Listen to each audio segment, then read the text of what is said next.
full diplomatic relation.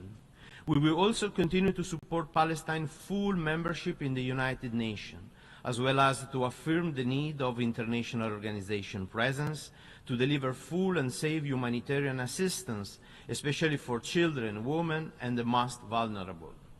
San Marino urges all nations to take coordinated and courageous steps. We cannot allow violence, despair, and extremism to shape the future. We must act now to build a peace grounded in dignity, accountability, and mutual recognition. Co-chairs, San Marino believes that the value of the just peace and human dignity know no border. We stand ready to accompany this irreversible process, ensuring full respect for international law, compliance by all, and sustained engagement through credible multilateral mechanisms. Let this conference be remembered not as a missed opportunity, but as a turning point. Let us replace cynicism with determination and silence with action, by implementing the two-state solution and by defining a common framework for the recognition of the State of Palestine, with clear, shared milestones that can encourage all nations to take meaningful steps forward. Thank you.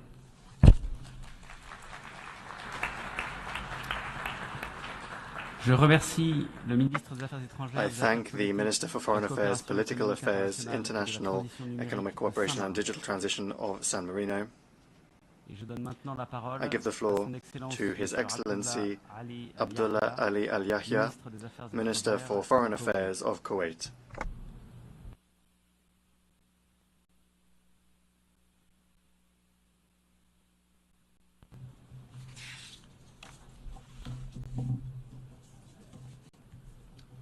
In the name of God, most compassionate, most merciful, Your Highness, Prince Farhan Al Saud, Minister of Foreign Affairs of the Kingdom of Saudi Arabia, and Minister Baron, the Minister of Foreign Affairs of the French Republic. Your Excellencies, distinguished ladies and gentlemen, may the peace of God be upon you. At the outset, I would like to extend my sincere thanks and appreciation to the Kingdom of Saudi Arabia and to the French Republic for convening this important conference. I would also like to thank the Presidency of the General Assembly and His Excellency the Secretary General for their great efforts to guarantee the organization and preparation of this conference. We meet today while exceptional and tragic circumstances continue to unfold in the Palestinian territory, especially the Gaza Strip. Gaza is being subjected to unprecedented Israeli military aggression, which has claimed dozens of thousands of martyrs, most of whom are women and children, and extensive destruction of infrastructures, hospitals, schools, water and electricity facilities, and even shelters. The oppressive blockade on Gaza and the denial of food, medicine, electricity, and water have led to a humanitarian catastrophe that threatens the lives of more than 2 million people, most of whom are innocent civilians. This has exceeded a catastrophe, has become a challenge to the human conscience. The continued military aggression and the disregard for humanitarian and legal principles represents an inability of the international community to perform its duties, and it encourages impunity. Therefore, there is an urgent need for immediate and effective international action. And based on the state of Kuwait's historical and firm principles, we would like to reiterate the following positions. First, full recognition of the State of Palestine within the borders of June 4th, 1967, with East Jerusalem as its capital. In this context, we welcome the recent steps by several states to recognize the State of Palestine, and we call on the states who have not yet done so to do so as a basis for justice and peace. Second, immediate and comprehensive halt of the Israeli aggression against Gaza and all the occupied Palestinian territory, and to end the targeting of civilians and infrastructure, and to guarantee the non-recurrence of such crimes.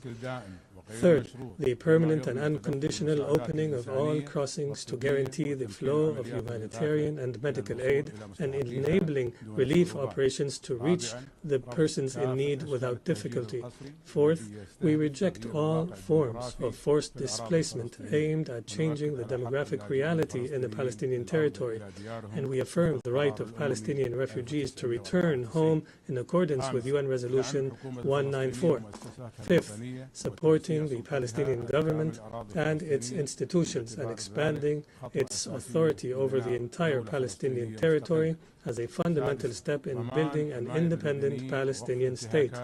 Sixth, ensuring the protection of civilians, ending the violations, holding perpetrators accountable before the ICJ, and enabling the international justice mechanisms to guarantee the lack of impunity. Seventh, supporting all political and diplomatic efforts to revive the peace process in accordance with UN resolutions, the Arab Peace Initiative of 2002, and rejecting all policies that delay the two-state solution. Ladies and gentlemen, the State of Kuwait believes that a just and comprehensive peace cannot be achieved without ending the Israeli occupation and enabling the Palestinian people of gaining their legitimate rights. The time has come for the international community to end the recurring tragedy and to act to protect the innocent, to stop the aggression and to end the siege, enforce the Israeli occupation, to respect international humanitarian law. We are witnessing a tragic humanitarian situation that no living conscience can accept. Innocent people are killed at the gates of hospitals, and Gaza is being deprived of water, food, and medicine. Will there be a savior? Will there be a supporter for the people of Gaza? May the peace of God be upon you.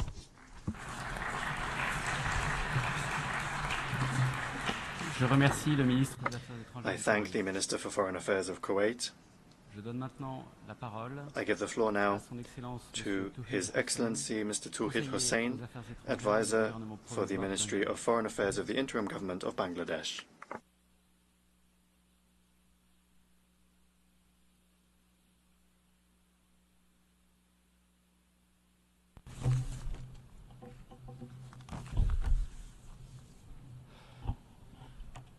Co-chairs, Excellencies, distinguished delegates. At the outset, I thank the co-chairs, France and Saudi Arabia, for convening this high-level conference at the time when unity and urgency are more important than ever in advancing the discourse on peace and justice in Palestine.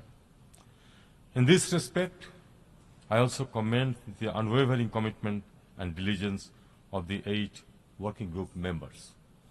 Excellencies, Bangladesh approaches this conference with moral clarity and a solemn sense of responsibility. Our Constitution commits us to stand with those who face oppression and affirms the right of people to self-determination. From our liberation war in '71 to the recent mass uprising in July and August last year, the people of Bangladesh always pursued the right to self-determination. That legacy shapes our empathy and enduring solidarity with the Palestinian people in their legitimate aspirations for an independent, sovereign state. Co-chairs, we reaffirm our steadfast support for the establishment of a viable and independent state of Palestine based on pre-1967 borders with East Jerusalem as its capital. We believe peace in the Middle East cannot be achieved without justice for Palestine, and justice cannot be delivered without implementing their two-state solution, the only viable and internationally recognized path forward, based on international law, relevant UN resolutions, and the aspirations of the people of Palestine. We strongly endorse the initiative of the Global Alliance for the implementation of the two-state solution. The consensus must now be translated into concrete, time-bound action. Excellencies, to turn this vision into reality, we must urgently address 2 core challenges. First, the conditions on the ground. A just and meaningful two-state solution requires a clear and contiguous Palestine territory. Today, that possibility is being disrupted through the expansion of illegal settlements in West Bank and the systematic erosion of Palestinian presence in East Jerusalem. Bangladesh calls for full compliance with international law in line with the advisory opinion of the International Court of Justice issued on 19 July 2024, ending Israel's unlawful presence in the occupied Palestinian territory. Second, flagrant violation of international humanitarian law unfolding since October 2023, which is unprecedented in scale and gravity. More than 58,000 Palestinians have lost their lives and many more have been injured, most of them women and children. Schools, hospitals and aid camps are under attack by IDF, with countless bodies lying beneath rubble in Gaza. We are undoubtedly witnessing one of the gravest genocides of our time. Bangladesh condemns this genocidal killing in Gaza and calls for accountability of the perpetrators. Use of starvation as a weapon by Israel is absolutely not acceptable. Co-chairs, words alone will not heal the sufferings of the Palestinian people. Our actions must be visible. From this conference, we simply cannot go back to where we were. Our topmost priority should be executing an immediate and unconditional ceasefire in Gaza, and to ensure the urgent, sufficient and unhindered delivery of essential supplies and services throughout the Gaza Strip. UNRWA should be strengthened and any attempt to hinder its operations should be resisted. Civilians, aid workers and medical personnel must be allowed immediate, safe access. We also need to mobilize new resources and funding to address the humanitarian crisis and to implement an effective and sustainable reconstruction of Gaza. We stand ready to join any UN-led efforts for rebuilding Gaza by deploying personnel to support humanitarian and future reconstruction plan. Co-chairs, we reiterate our call for the full recognition and membership of the State of Palestine in the United Nations. The implementation of the two-state solution must begin now. We must act with urgency and courage to uphold international law, international humanitarian law, and the UN Charter. Let us reaffirm our collective commitment and take our position to the right side of history. Thank you all.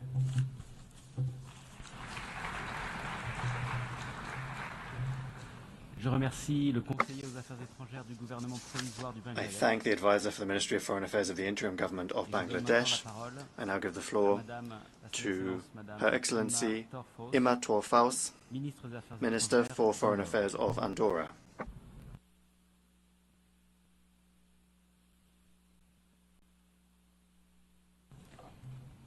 Monsieur le Président, Co-chairs, Excellencies, ladies and gentlemen. At the outset, I would like to welcome the convening of this high-level conference at a time when, following almost 2 years of war in Gaza, the suffering of civil society is at fever pitch. At a time when the world is deeply upset by the humanitarian situation in the region, we, representatives of United Nations member states, have a moral and a political duty to establish the conditions for lasting peace in the Middle East, a region which is undergoing this ordeal for decades now. The time has come to settle the question of Palestine. The settlement, in our view, can only occur through the implementation of the two-state solution. Andorra fully supports this solution, a solution underpinned by international law and the conditions set forth inter alia in successive United Nations resolutions as well as the Madrid Peace Initiative. Andorra, drawing on its 700-year history of peace, has historically been deeply committed to the principle of neutrality. Over the last 2 years, we've followed with great disquiet the situation unfolding in the Middle East, and in particular the situation in Gaza. Repeated violations of international law, as well as humanitarian law, have led us to a position of active neutrality. We firmly and repeatedly condemned the terrorist attacks perpetrated by Hamas in Israel on the 7th of October 2023. We've called for the release of hostages. At the same time, we've expressed deep regret at just how violent the response to these attacks is.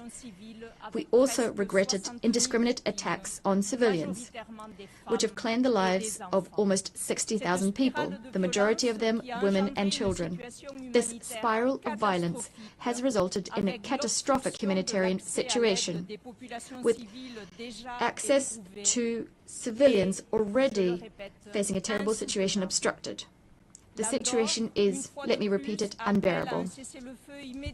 Andorra would like to once again call for an immediate and lasting ceasefire, as well as respect for international humanitarian law, as well as the unconditional release of all hostages. We've supported the resolutions adopted by the United Nations General Assembly, resolutions calling for the protection of civilians, for a guarantee of safe and unfettered access for humanitarian aid going into Gaza, as well as for the protection of humanitarian personnel, in accordance with international law. Against this backdrop, we'd like to reiterate our full support for UNRWA, which has many of its humanitarian workers among the victims. In our view, UNRWA remains an indispensable actor in the field.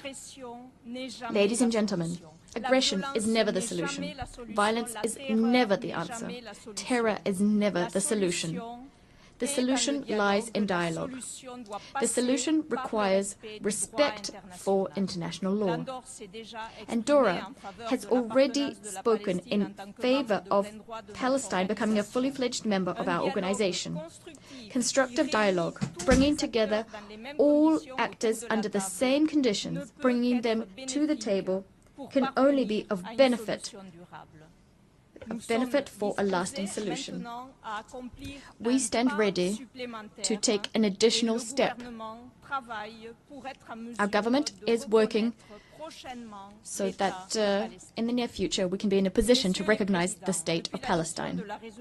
Co-chairs, since the adoption of Resolution 79/81 by the General Assembly in December of last year, the 8 working groups working under your auspices have considered the various aspects, paving the way for peace in the Middle East on a viable and robust basis.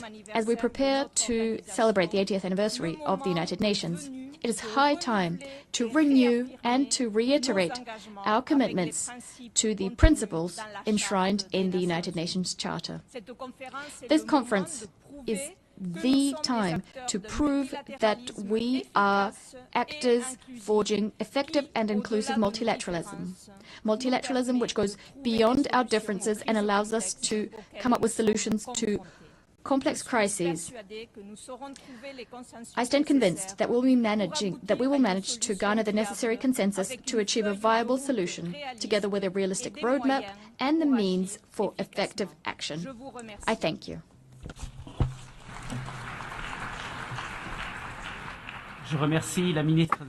I thank the Minister for Foreign Affairs of Andorra. I now give the floor to Her Excellency Torgerdur Katrín Gunnarsdóttir, Minister for Foreign Affairs of Iceland. Distinguished co-chairs, dear colleagues, Iceland recognized the independence and sovereignty of the State of Palestine in 2011, being one of the first in Western Europe to do so. Our position then and now is firmly founded in our belief in equal rights of both peoples to self-determination, Israelis and Palestinians, and the conviction that it is the only way forward to build lasting peace and stability in the region. We applaud, of course, France for announcing that they now intend to take the same step here in New York in September, and we encourage others to do the same. There are those who claim that recognition of Palestine is and would be a reward to terrorist groups that oppose peace. I say, however, that recognition is not a gift. It is a rightful affirmation of statehood necessary to enable meaningful negotiation between equals and to give effect to inalienable right of all peoples to self-determination. Mr. Chair, looking back in history, while the conflict which followed the vote in the UN back in 1947 caused great pain and suffering, it also gave rise to the State of Israel and came to represent the fulfilled right of the Jewish people to their own state and their right to self-determination. Incidentally, it fell to Iceland's first permanent representative to the United Nations, Mr. Thors, to present the draft resolution on recommending the two states, one Jewish and one Arab, before the General Assembly. What has, however, been tragically unfulfilled ever since is the other half of the equation, an independent Arab state in Palestine, realizing the right of Palestinians to self-determination. Regrettably, the prospects to two states living side by side in peace and prosperity have diminished over the past decade, especially in the last 20 months, and there are those who want to take it off the table altogether. This distinguished audience cannot stand. As we gather here this week in New York, surely everyone present, as well as those absent, must realize that the situation in Gaza and in the West Bank has long since become unbearable, absolutely unbearable. We simply cannot continue in the same way. We need to turn to the solution recognized as the only sustainable solution to this most difficult of issues, the two-state solution. We must reaffirm that the people of Israel have the right to live in peace and security, free from terrorism, incitement, and free from hate. And equally, the Palestinian people also have the right to live in dignity, with sovereignty, on their own land, within internationally recognized borders, free from violence, oppression, and occupation. Mr. Chair, Iceland condemned in the strongest terms the heinous terrorist attack by Hamas on 7th of October 2023, and we continue to demand the immediate and unconditional release of all hostages. We furthermore agree with President Abbas's important statement in June that Hamas can have no role in the future governance of Gaza or other parts of Palestine. At the same time, we protest unequivocally the unacceptable civilian death toll in Israel's ongoing military campaign in Gaza, the destruction of civilian infrastructure, as well as the prolonged restriction on humanitarian access to Gaza. Israel's military campaign in Gaza is simply an affront to the concept of international law. We also condemn settler violence against Palestinians in the West Bank and reject outright the expansion by Israel of its illegal settlements in the West Bank. This is an obvious and blatant annexation designed to obstruct the realization of the two-state solution and contradicts international law. The advisory opinion of the International Court of Justice has given us a very clear compass. No state may recognize changes imposed by force or through occupation, including in East Jerusalem, except through mutual agreement. Co-chairs, the future state of Palestine must be built on the foundations of democracy, human rights, and the rule of law. Political and institutional reform may be necessary, but with support from the international community, the state of Palestine can well succeed based on the foundation already erected by the Palestinian Authority and by international partners such as UNRWA. To reconfirm Iceland's continued engagement and support, I am looking forward to signing a memorandum of understanding with Palestine, which enshrines Iceland's intention to support Palestinians and the strengthening of the Palestinian institutions. And in conclusion, to all the people, the innocent children, women, disabled people, older people, men and families, we say, we see your suffering in this horrific situation. We see your resilience and your right to peace. And to the rest of the world, we say, the time for action is now. Not after more lives are lost, not after more walls go up. The time is right now. Thank you. Je remercie la ministre des Affaires I thank the étrangères de Minister for l'Islande. Foreign Affairs of Iceland. Et je donne maintenant la I now give the parole floor à son Excellence to His Excellency Alberto Van Claveren, Minister for Foreign Affairs of Chile.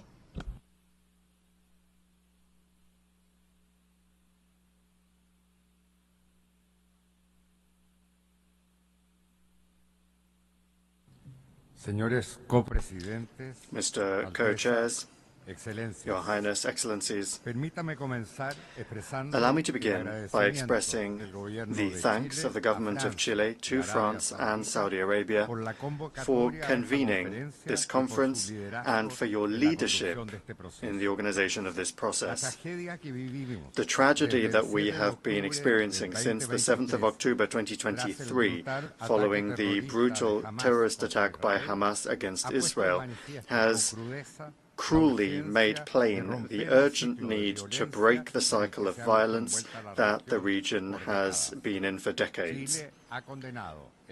Chile robustly condemned that attack and called for the immediate release of the hostages. And it has also condemned all forms of violence against civilians without distinction, including the indiscriminate attacks on the Palestinian population in Gaza, whose suffering today is intolerable. International humanitarian law establishes clear limits, even in wartime.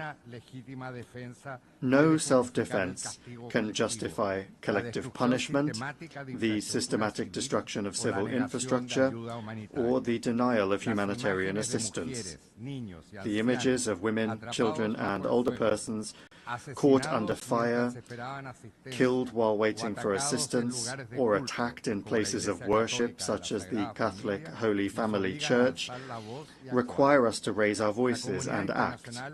The international community cannot remain indifferent. There is an urgent need to establish a permanent, immediate ceasefire that puts an end to the hostilities, one that allows for unrestricted humanitarian access, and above all, which opens the way for a definitive political solution based on international law and the binding resolutions of this organization. Chile recognizes and values the mediation efforts carried out by Egypt, Qatar, and the United States, and reaffirms its full support for the work of UNRWA, the importance of which in Gaza is irreplaceable. Its neutrality was validated by the recent external review, and it is essential that states ensure its ongoing financing. At the same time, it is essential that we strengthen Palestinian institutions, which will have to take on greater responsibilities for civil administration and reconstruction. In the light of Resolution 1325 on women, peace and security, Chile also calls for the contribution of women as relevant actors when it comes to peace.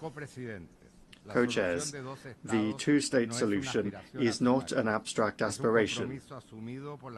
It is a commitment made by the international community more than 7 decades ago, enshrined in multiple resolutions of the General Assembly and the Security Council. Regrettably, today, its viability is in jeopardy. The situation in the occupied West Bank, where acts of violence against civilians continue alongside the worrying expansion of illegal settlements, constitutes a grave threat to international law and to any real possibility for lasting peace.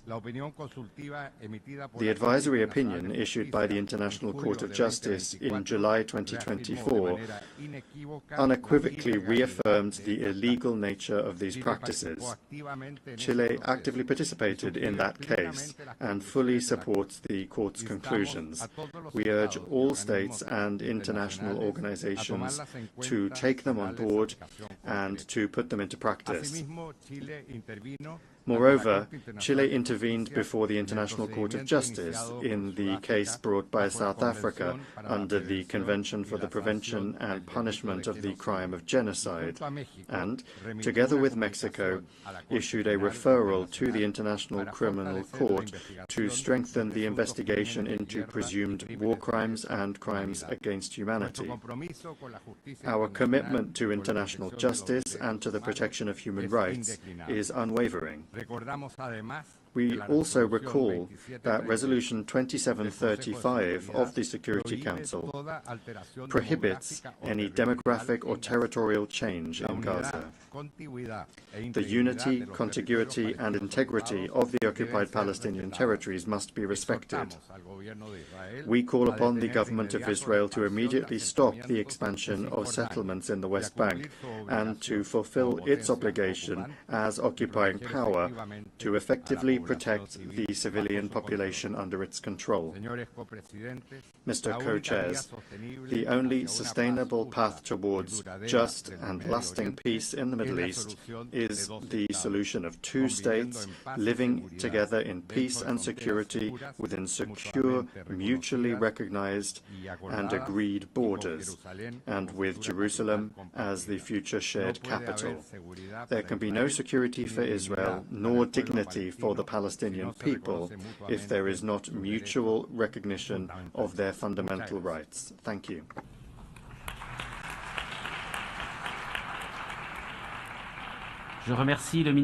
I thank the Minister for Foreign Affairs of Chile. I now give the floor to His Excellency Shaya Mohsin Zindani, Minister for Foreign Affairs and Expatriate Affairs of Yemen.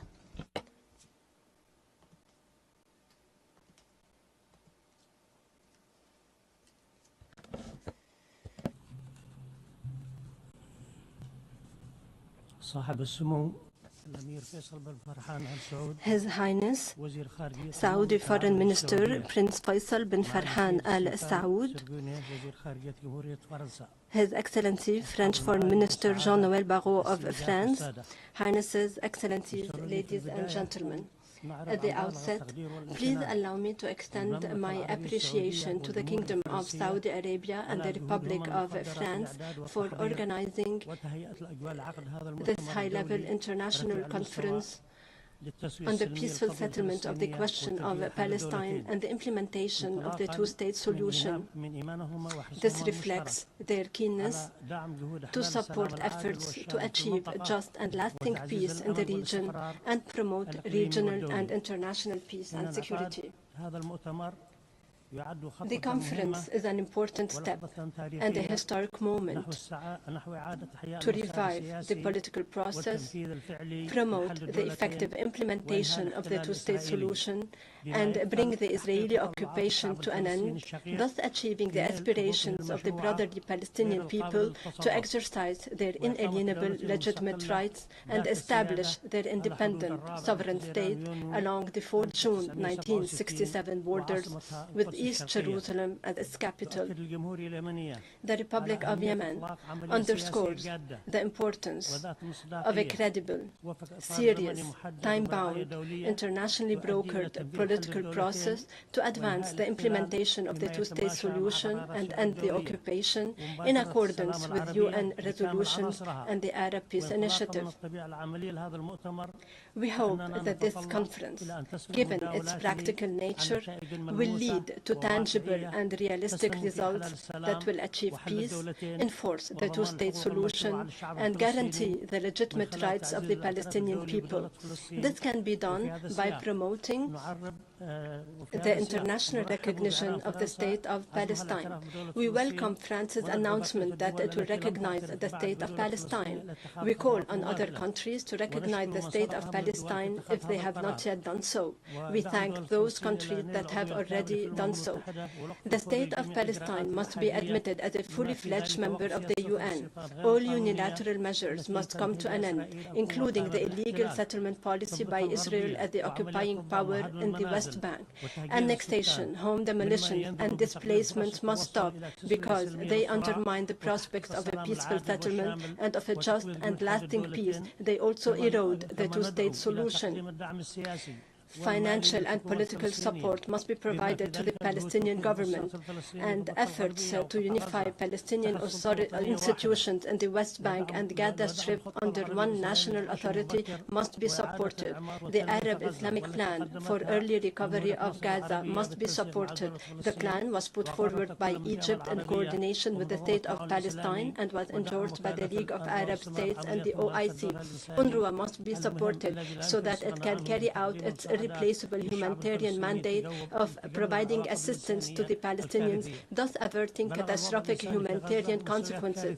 The humanitarian situation in Gaza has reached unprecedented catastrophic levels, with the total collapse of infrastructure and health systems, with power outages and water shortage. Schools are destroyed, and starvation is instrumentalized as a weapon of war, jeopardizing the lives of millions.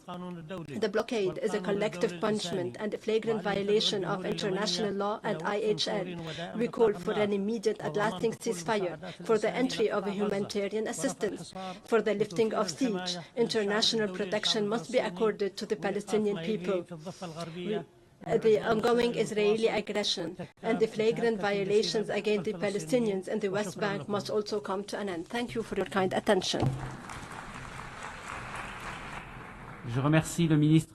I thank the Minister for Foreign Affairs and Expatriate Affairs of Yemen. I now give the floor to His Excellency Abdulatif bin Rashid Al Zayani, Minister for Foreign Affairs of Bahrain.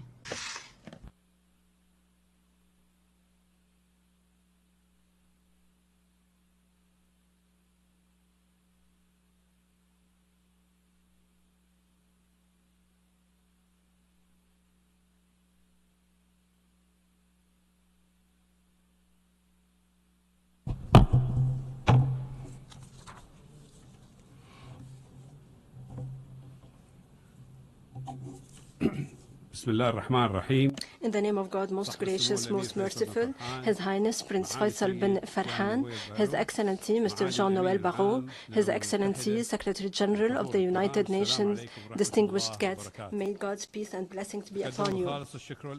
I extend my sincere thanks and gratitude to the sisterly Kingdom of Saudi Arabia and the friendly Republic of France for their efforts in organizing this international conference. We appreciate the support provided by the Secretary General of the United Nations for initiatives that create a conducive environment for peace in the Middle East. At the outset, we emphasize that the Kingdom of Bahrain has always been a champion of peace and security, calling for a stable and secure environment where all peoples of the region can flourish regardless of their religious, sectarian, ethnic, or ideological differences. The Kingdom of Bahrain believes that the legacy we leave for future generations is rooted in ensuring security, stability, and prosperity. Its achievement depends on our collective ability to confront ongoing challenges, mainly the Palestinian-Israeli conflict. This chronic, tragic issue has hindered regional peace and stability and impacted many countries. We, in the Kingdom of Bahrain, recognize that a just and lasting solution can only be achieved through direct negotiations and diplomatic dialogue between all parties, leading to the establishment of an independent Palestinian state coexisting peacefully with Israel. Our vision envisioned normal relations between the Israeli and Palestinian peoples and all countries of the region. This ambition can be achieved with good intentions and if everyone commits to the goal of achieving sustainable peace. To advance this vision, we urgently call for an immediate ceasefire in the Gaza Strip, prioritizing humanitarian relief and the swift release of hostages. The current humanitarian crisis underscores our shared responsibility to safeguard human dignity and the fundamental rights to life, liberty, and security for all peoples of the region. This noble call was echoed during the Bahrain summit in May 2024, when Arab leaders gathered in the Kingdom of Bahrain under the chairmanship of His Majesty King Hamad bin Isa Al Khalifa. The summit reflected the leaders' collective commitment to a peaceful solution to the Palestinian-Israeli conflict through the convening of an international conference that facilitates negotiations between all concerned parties.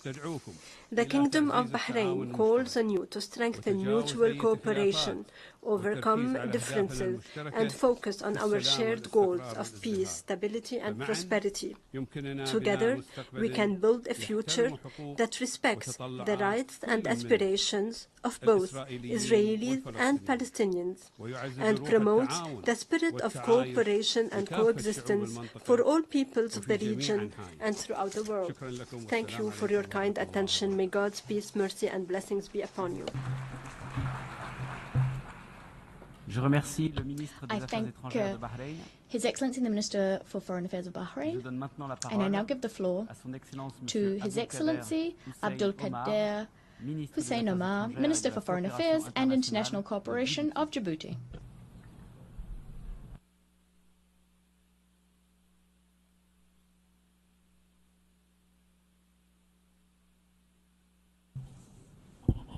بسم الله الرحمن الرحيم.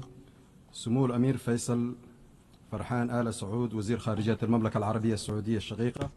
In the name of God, most compassionate, most benevolent, Excellencies, Ministers, Secretary General, Co-Chairs, distinguished delegates. At the outset, on behalf of the Republic of Djibouti, we would like to extend our heartfelt congratulations to the French Republic and to the Kingdom of Saudi Arabia. Congratulations for convening this high-level international conference for the peaceful settlement of the question of Palestine and the effective implementation of the two-state solution. We'd also like to thank the co-chairs for their commitment and for preparing the 3 round tables. We hope that the roundtables will result in concrete and action-oriented proposals. The Republic of Djibouti stands convinced that the lasting settlement of the Israeli-Palestinian conflict lies in meticulous respect for international law by all actors, first and foremost, Israel.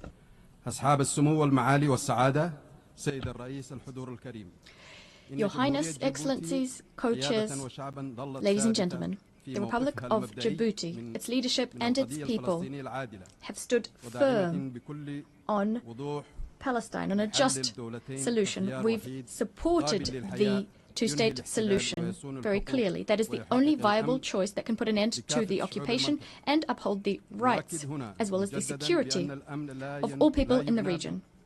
Here, we would like to reiterate that security can only be built cannot be built on injustice. Stability cannot be imposed by sieges. You need justice to achieve peace, serious negotiations, and sincere policies. We cannot remain silent given what's happening today in the Gaza Strip, an inhuman tragedy of unbearable proportions, a deep wound in our universal conscience, an affront to the fundamental values on which our international order rests. The suffering we've been witnessing has robbed humanity of its very meaning, of its substance. that is knowing how to stand up and reject injustice. This throws into sharp relief the dramatic failure of our collective conscience, faced with young lives cut short, the suffering of families, the targeted destruction of hospitals, schools, and homes, and this during an unbearable blockade which has claimed innocent lives. This is morally unacceptable, legally unjustifiable, and humanly intolerable for humanity. It's a flagrant violation of international humanitarian law and the fundamental principles of human dignity, as well as of our shared responsibility. It is long overdue for the international community to take action, not to further its own interests or out of some calculus, but out of duty, out of loyalty for the principles of justice, peace, and the responsibility we solemnly shoulder. Excellencies, ladies and gentlemen, the lasting settlement of the Arab-Israeli conflict cannot forgo a return to the foundations laid down in the Arab Peace Initiative adopted in 2002. This initiative, supported by all Arab states, is a constructive and balanced framework. Today, it is an unavoidable model for any just and comprehensive solution that is in keeping with international law. It's also worth recalling the importance of the advisory opinion issued by the International Court of Justice on the 19th of July 2024. This is a legal milestone of great importance. Through the opinion, the court clearly determined the imperative legal principles framing the consequences of the policies imposed by Israel in the occupied Palestinian territory, including East Jerusalem. This opinion reinforced not only the legitimacy of the rights of the Palestinian people, but also committed the entire international community to take stock of the consequences thereof. In this spirit, we call on all states to fully respect their legal obligations, an indispensable precondition for the emergence of a lasting, just solution in keeping with international law. We urge on all those who haven't yet done so to immediately recognize the state of Palestine, following in the footsteps of 148 states have already done so, in keeping with their duty to support the right of the Palestinian people to self-determination. I'd also like to seize this opportunity to renew the congratulations issued by His Excellency Ismail Omar Guelleh of the Republic of Djibouti to his counterpart, President Emmanuel Macron, on the announcement of the official recognition of the State of Palestine by France at the upcoming session of the General Assembly. This historic decision, taken at a crucial moment for the Palestinian people, helps to build up the momentum towards lasting peace. Excellencies, ladies and gentlemen, on the diplomatic front, Djibouti calls on all states to resolutely commit to the objectives of this conference and to actively support the implementation of the two-state solution. This solution remains the only viable path to a peaceful settlement that would guarantee the existence of two sovereign and independent states living side by side within 1967 borders, living in peace and security. We must dare to change history. Yes, we can meet the aspirations of the Palestinian people, recognizing their legitimate aspiration to live in their own state, on their own territory. I thank you.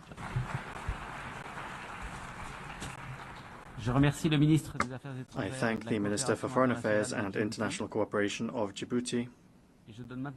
I now give the floor to Her Excellency Celinda Sosa Lunda, Minister for Foreign Affairs of the Plurinational State of Bolivia.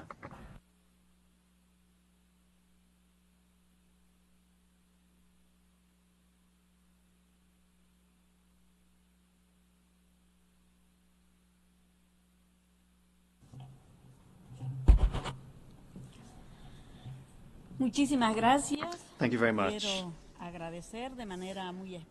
In particular, I would like to thank the co-chairs from France and Saudi Arabia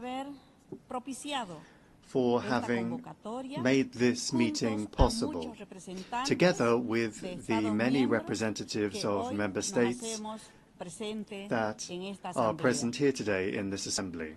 I would like to greet my fellow foreign ministers, ambassadors, and each and every one of the delegates that have come here today, because the greatest value that brings us here is the right to life and the right to live in peace in this world that we share. my brothers, co-chairs, I would like to express the greetings from our brother, President Luis Arce Catacora, and above all from the Bolivian people.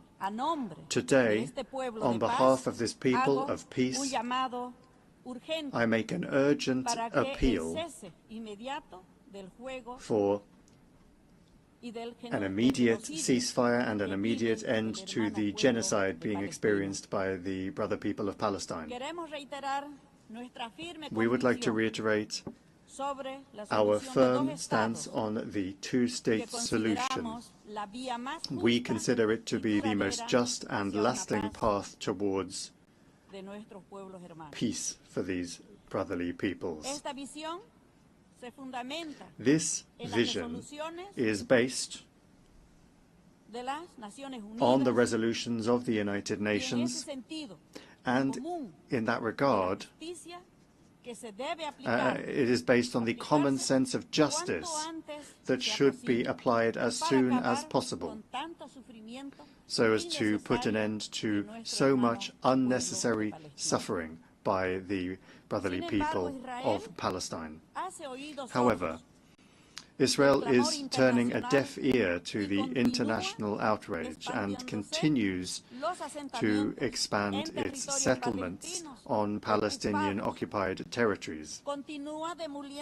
It continues to demolish homes, health centers, schools, and above all, continues to displace entire families, blocking access to food, water, bread, all sorts of humanitarian assistance.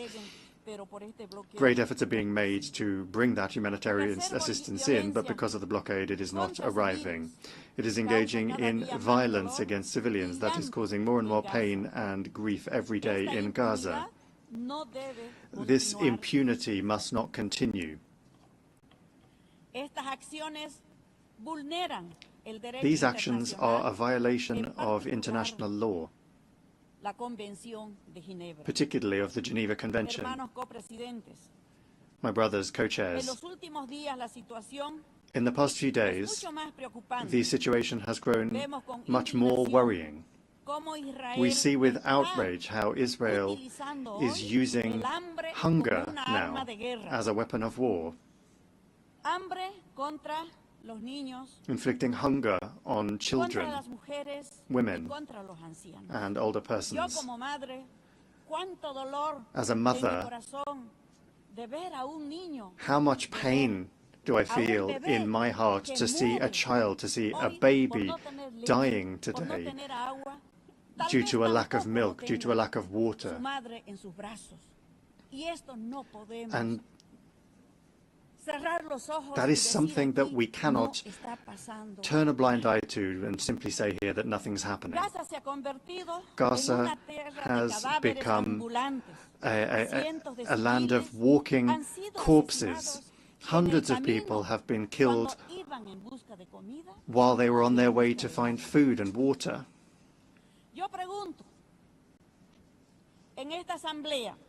I would like to ask in this assembly,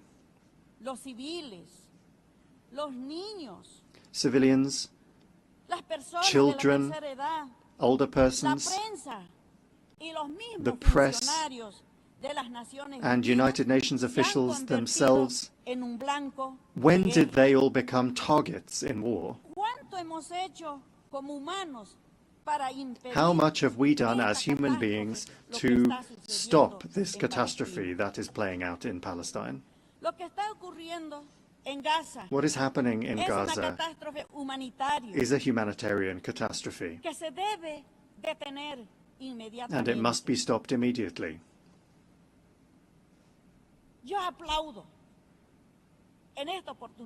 I take this opportunity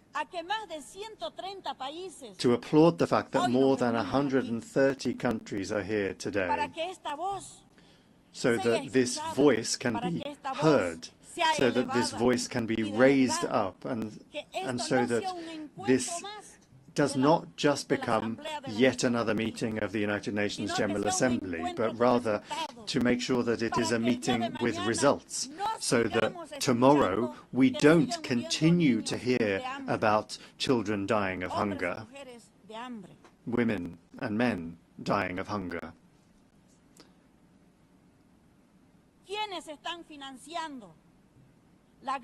Those that are financing this war are complicit and guilty in these crimes that are taking place in Palestine, and that must be punished. We have to really establish precedents so that this is never repeated again in any other country, and so that we do not have to bear this on our shoulders once again. And for that reason, we propose two measures. First of all, we propose that all countries here present speak out about the situation of hunger, and that we decide that the UN formally declare the need for measures to be taken, relevant measures, to truly stop this situation of starvation that is being used currently as a weapon of war by Israel.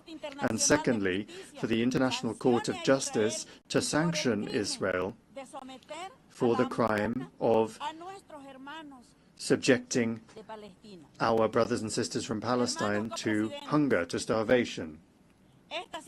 Co-chairs, this situation requires firm decisions to be taken. We should not just focus on palliative measures. The genocide has to be stopped, and the two-state solution has to be implemented. We have to ensure the fulfillment and the implementation of the resolutions that are issued at this UN General Assembly meeting. Bolivia urges countries to take on a more active role in the defense of the rights of the Palestinian people, and to promote effective multilateralism and pursue a peace that does not humiliate anyone and that recognizes everyone. And for that reason, I would like to congratulate the brotherly people of France for recognizing the state of Palestine, and that should serve as an example for many states, for us to recognize the existence of Palestine as a sovereign and free country. Because there can be no security without justice, there can be no peace without dignity, and there can be no solutions without mutual recognition and without recognizing the right of the other to exist. We reiterate firmly to the brotherly people of Palestine that that people has the right to self-determination, the right to live in liberty and in peace, without occupation and without fear, without the fear of being attacked, tortured, and the threat of death. Dialogue, respect, and legality should be the pillars, the fundamental pillars of the people of Palestine.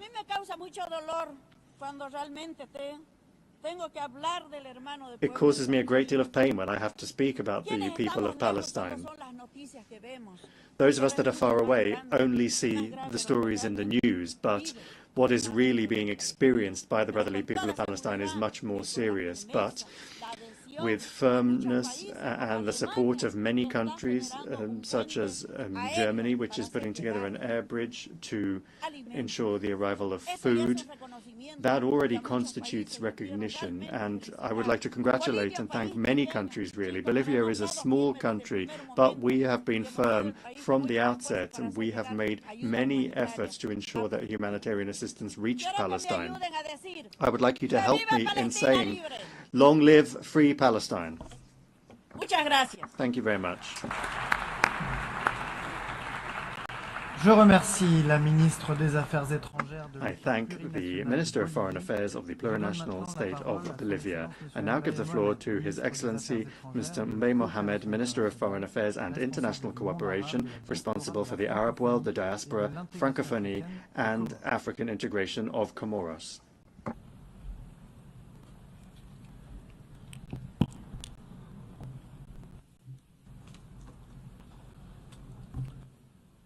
Monsieur le Co-Président, distinguished co-chairs, Secretary General, President of the General Assembly, Your Excellencies, all protocols observed. Ladies and gentlemen, Assalamu alaikum. In 2015, in the same house, a symbol of diplomacy, living together, and international law, global goals were adopted so as to eradicate poverty, protect our planet, and ensure that all humans live in peace and prosperity, that they will live in peace and prosperity by 2030. A decade later, as we inch closer to the 2030 horizon, a deadline we fixed ourselves for offering humanity the right to live in peace and prosperity without any distinction based on race or religion. At this time, the Palestinian people is confronted with a choice between death by bombs or death by hunger. Every day, men, women, and children are dying, while we cannot take action to stop this genocide unfolding before our very eyes. Excellencies, ladies and gentlemen, today, even the deaf hear the cries of Palestinian children. The blind can see the bloodbath, the deprivation and desolation of the Palestinian people. Excellencies, ladies and gentlemen, this meeting comes at a crucial point for peace and security in the Middle East. It reflects the renewed will of the international community to revive the peace process on just, equitable, and lasting foundations in keeping with international law and relevant United Nations resolution. Right now, the world has its eyes upon us at a time when international law, a sentinel, a guarantor of global peace and security, is being trampled like never before. It's as if our world had become a wilderness where might makes right, a world which seems to have lost its soul, the soul of our humanity, a world which is lost. So today, when all hope is permissible, will we be able to meet the legitimate expectations of this people, which calls for its right to life, simply to life, to dignity and to hope, a people the suffering of which is the mirror of our collective failure to guarantee peace and justice. The solution proposed by the United Nations, that is, a Palestinian state living peacefully side by side with Israel, is the only way forward.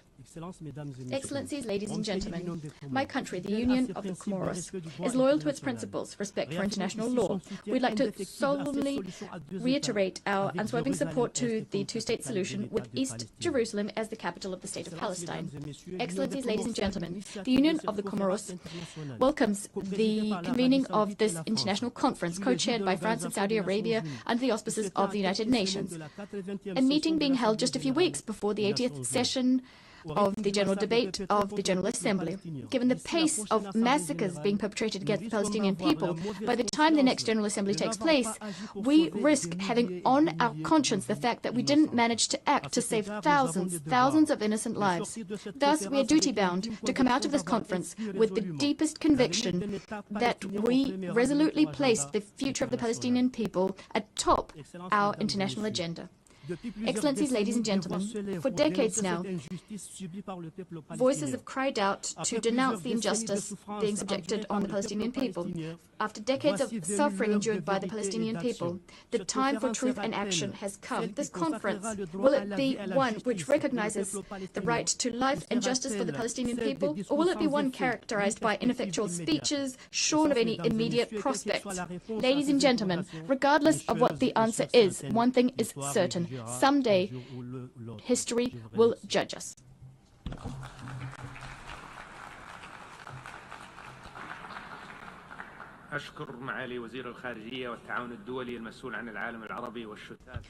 I thank the Minister of Foreign Affairs and International Cooperation Francophonie, the diaspora and African integration, and on behalf of Saudi Arabia, France, and the chairs of the working groups of the conference, Brazil, Canada, Egypt, Indonesia, Ireland, Italy, Japan, the Hashemite Kingdom of Jordan, Mexico, the Kingdom of Norway, Qatar, Spain, Turkey, the United Kingdom, the European Union, the League of Arab States, on behalf of all of these, to adopt the outcome document and its annexes as per Resolution 79/81 adopted on the 3rd of December last year. The outcomes are in fact proposals across the humanitarian, legal, security, and narratives pillar, so as to implement the two-state solution and guarantee peace and security for all. We call on you to support this document before the end of the 79th session of the General Assembly by contacting the missions of Saudi Arabia and France in New York.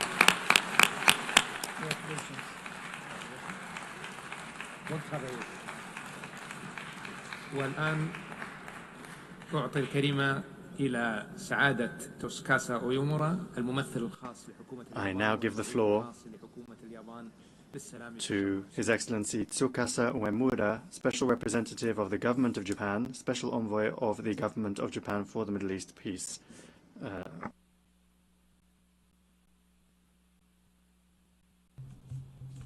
Thank you, co-chairs.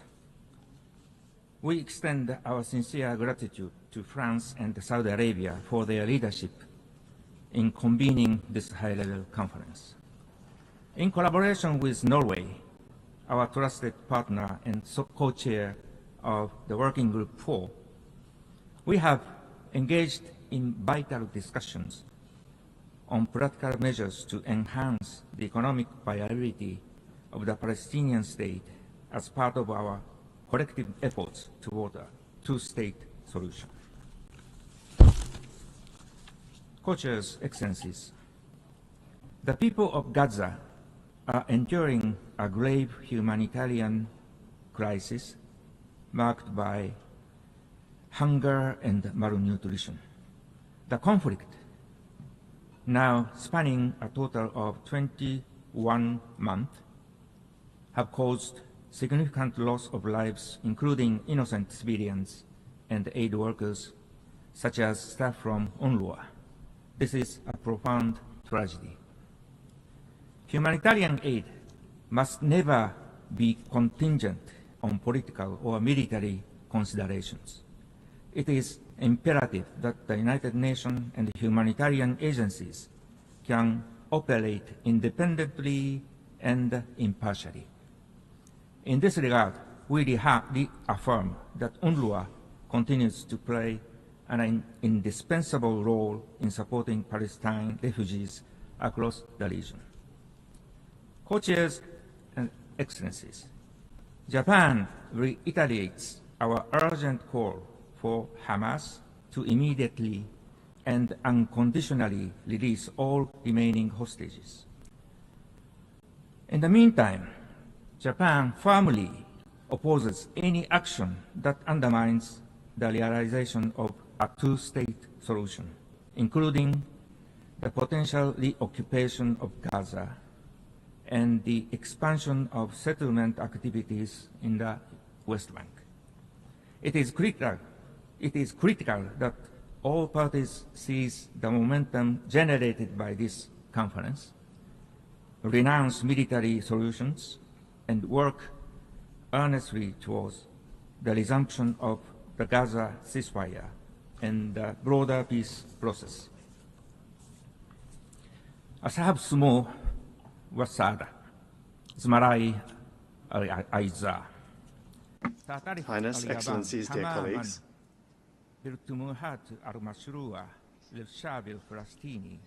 Japan fully recognizes the legitimate aspirations of the Palestinian people to create an independent state. Our position is constant. We support these efforts with all of the resources at our disposal. In this context, Japan has consistently supported the two-state solution, and when it was a member of the Security Council last year, it voted in favor of the resolution supporting the request from Palestine to become a fully fledged member of the United Nations.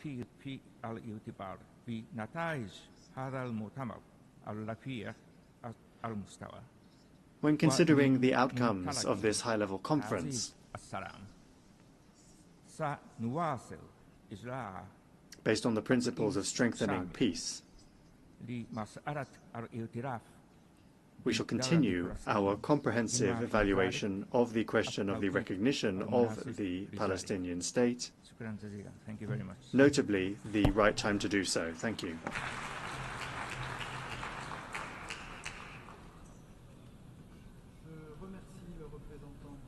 Je remercie le représentant spécial du gouvernement japonais. I thank the Special Representative of the Government of Japan and Special Envoy of the Government of Japan for the Middle East peace.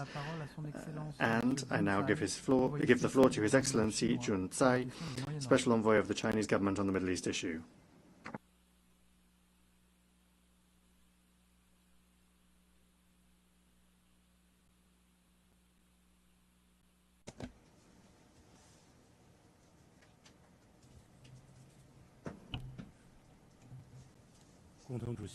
Co-chairs, colleagues, first, on behalf of China, I thank France, Saudi Arabia, and the UN for preparing for the conference.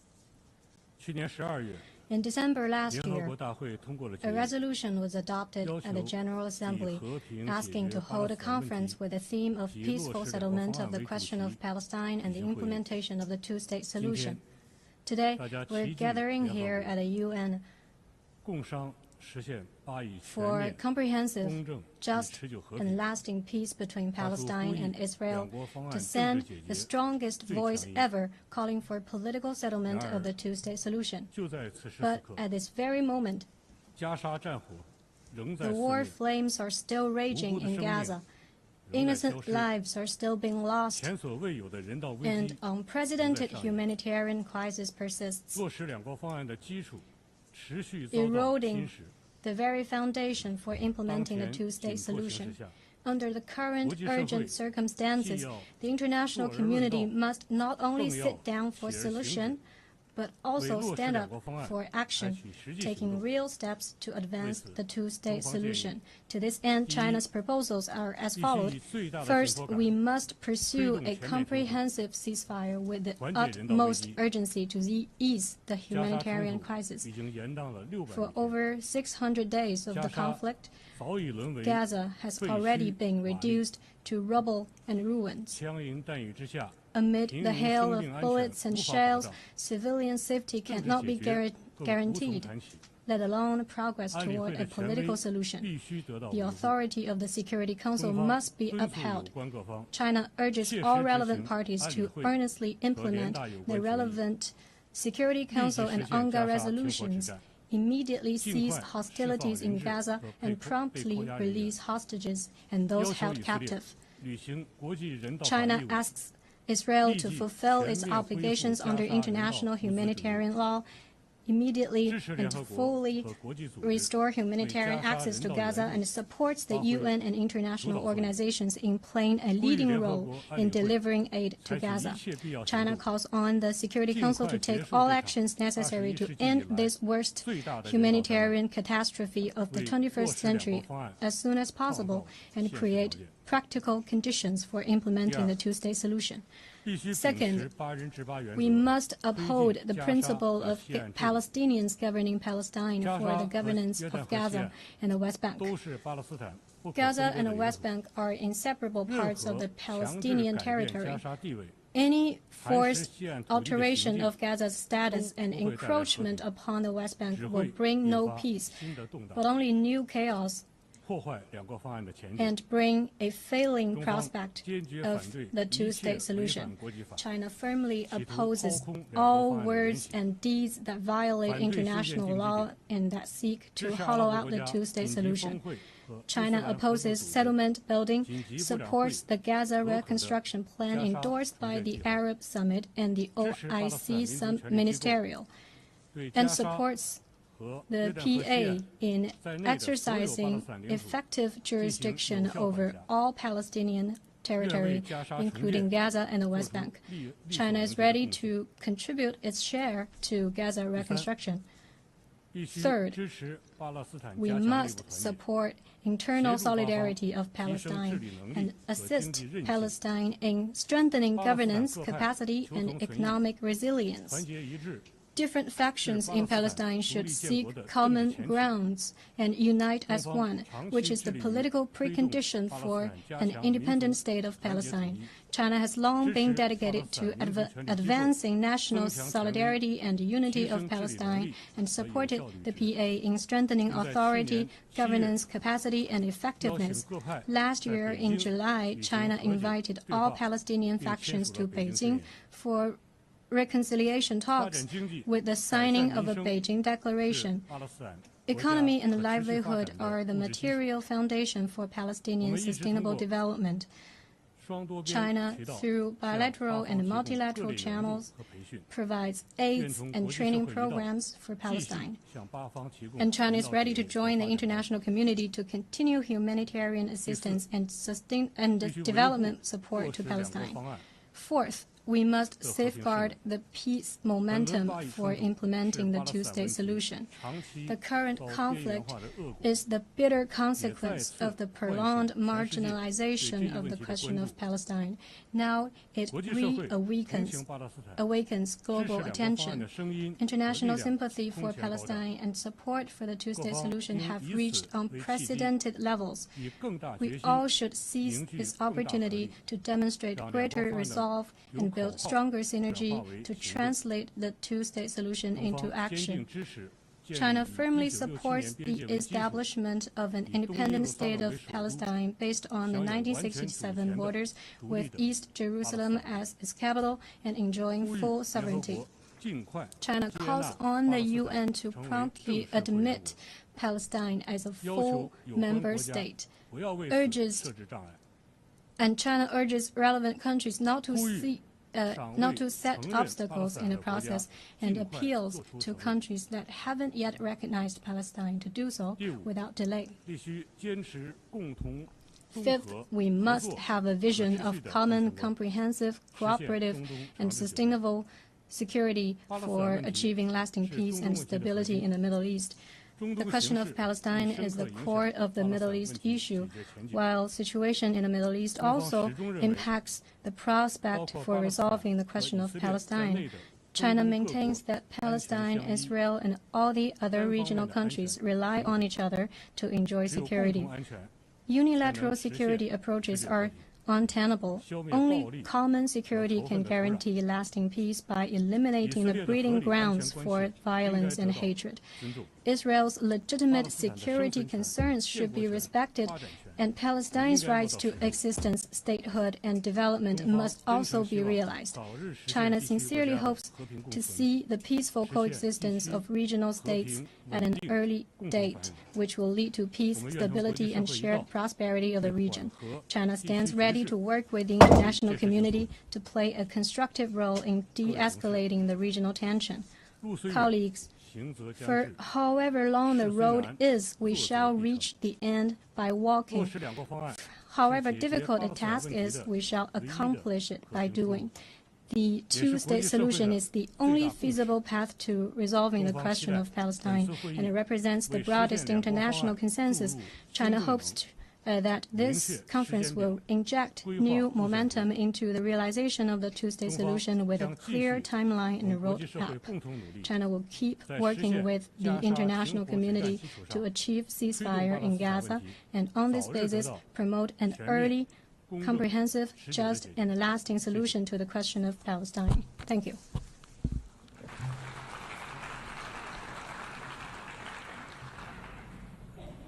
I thank the special envoy of the government of China on the Middle East issue. I now give the floor to His Excellency Armanata Christiawan Nasir, Vice Minister for Foreign Affairs of Indonesia.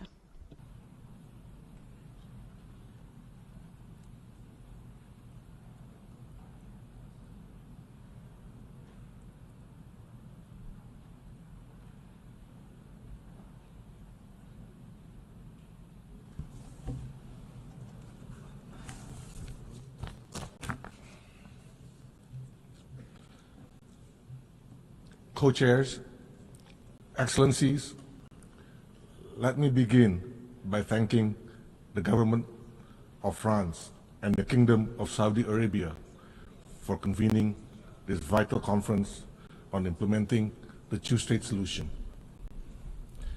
We are here today to stand for humanity, to demand justice for the Palestinian people, to push for a lasting solution to the most protracted conflict in the United Nations history. For over 7 decades, Palestinians have been denied the rights to independence.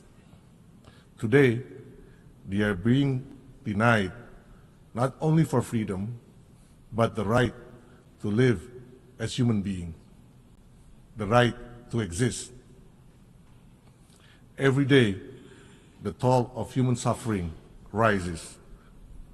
Civilians perish while queuing for food. The very fabric of Palestinian society is being torn apart. When food aid becomes a death sentence, how much worse must it get before we act? We have all spoken loudly.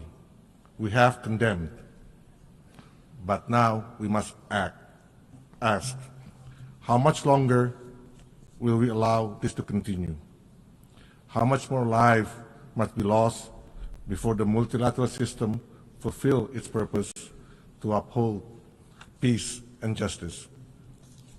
Excellencies, Indonesia is proud to co-chair the Roundtable on Security with Italy. We bring the voice of solidarity, of principles, and of actions. This conference must be more than just another UN gathering. It must be a rallying point for global conscience. The future must not be a one-state reality built on annexation and apartheid. It must be a two-state solution where Israel and Palestine living side by side in peace and security within recognized borders based on the 1967 line in accordance with international law, UN resolutions, and international agreements. We therefore welcome the joint statement and leadership of nearly 30 countries calling for an end to the war and humanitarian crisis in Gaza. We also welcome other global initiatives supporting the state of Palestine. These efforts must be the spark, not the ceiling of our ambitions. Against this backdrop, let me highlight 3 essential points. First, recognition is not symbolic, it's strategic. Recognizing Palestine is not a favor, it is a duty under international law. To recognize Palestine is to stand for justice. It is to believe in the UN Charter. It is to level the diplomatic playing field. A two-state solution begins with political recognition. Only then can genuine peace negotiation take place. Only then can we end the illegal occupation as confirmed by the International Court of Justice. Second, hostilities must end. A ceasefire is not a tactic. It is a moral imperative. Humanitarian aid must flow. Civilians must be protected for both Palestinians and Israelis. President Prabowo has affirmed Indonesia's readiness to contribute to peace, including through providing personnel to support stabilization force efforts in Gaza under a UN mandate. We are not just advocating for peace. We are ready to help build it on the ground. Third, the future of Palestine must be Palestinian-led. Rebuilding Gaza and shaping its political future must be owned by the Palestinian people. No one can build a state of Palestine, only Palestinians can. Any attempt to forcibly displace them or impose conditions on their sovereignty must be firmly rejected. A strong, unified state of Palestine with full control over its territory, institution, and foundation is the foundation for sustainable peace. Only then can Israel truly be welcomed as a peaceful neighbor in a secure Middle East. Despite the devastation, Indonesia continues to invest in the Palestinian youth, particularly through education, because we believe one day these young people will lead a free, democratic, and sovereign Palestine. Excellencies, the time has come for decisive, irreversible steps to realize the two-state solutions. Indonesia stands ready to work with all countries to this end. I thank you.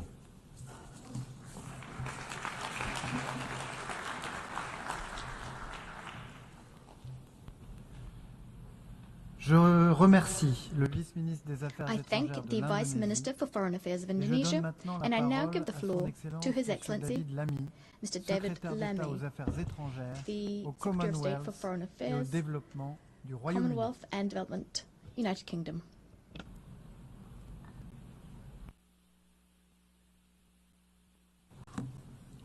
Well, thank you, Chair. We gather today at a dark moment. 660 days since the Israeli hostages were first cruelly taken by Hamas terrorists. There is no possible justification for this suffering and only a clear duty that we help to bring it to an end.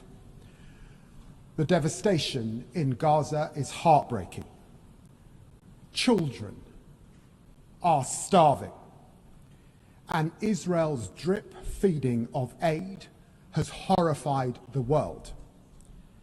These are an affront to the values of the Charter of the United Nations. Last week, Britain led 28 countries in demanding an immediate end to this terrible war, and we set the region on a path to a better future. That requires not just an immediate ceasefire, but a plan to make it last. Colleagues, our history means that Britain bears a special burden of responsibility to support the two-state solution.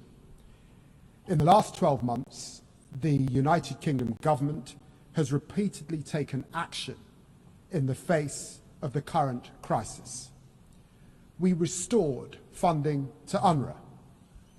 We suspended arms exports that could be used in Gaza. We provided tens of millions of pounds in humanitarian assistance. We signed a landmark agreement with the Palestinian Authority, and we stood up for the independence of the international courts. We have delivered 3 sanctions packages on violent settlers, and we suspended trade negotiations with the Israeli government, and we sanctioned far-right Israeli ministers for incitement.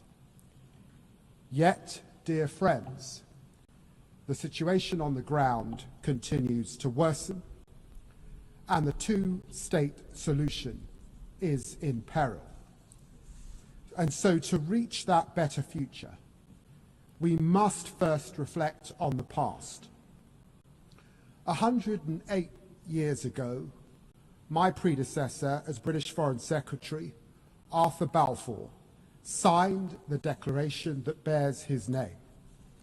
It helped lay the foundations for a homeland for the Jewish people. and Britain can be proud of that.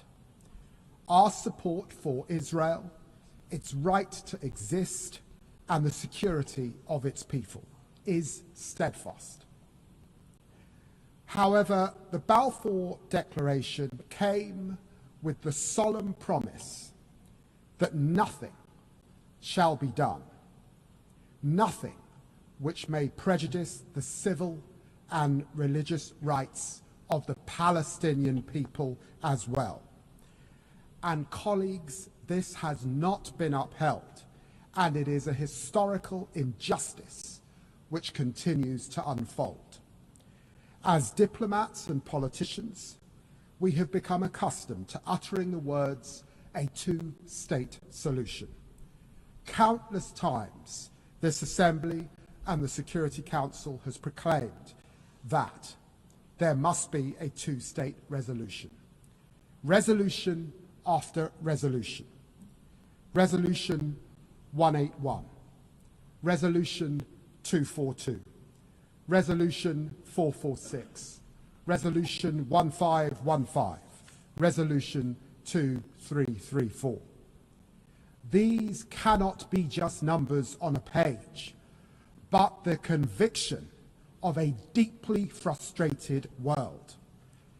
Chairs, Hamas must never be rewarded for the monstrous attack on October the 7th. It must immediately release the hostages, agree to an immediate ceasefire, accept it will have no role in governing Gaza, and commit to disarmament. But Hamas are not the Palestinian people, and there is no contradiction between support for Israel's security and support for Palestinian statehood. Indeed, the opposite is true. Let me be clear. The Netanyahu government's rejection of a two-state solution is wrong. It's wrong morally and it's wrong strategically. It harms the interests of the Israeli people, closing off the only path to a just and lasting peace. And that is why we are determined to protect the viability of a two-state solution. And so it is with the hand of history on our shoulders that His Majesty's government therefore intends to recognize the state of Palestine when the UN General Assembly gathers in September here in New York.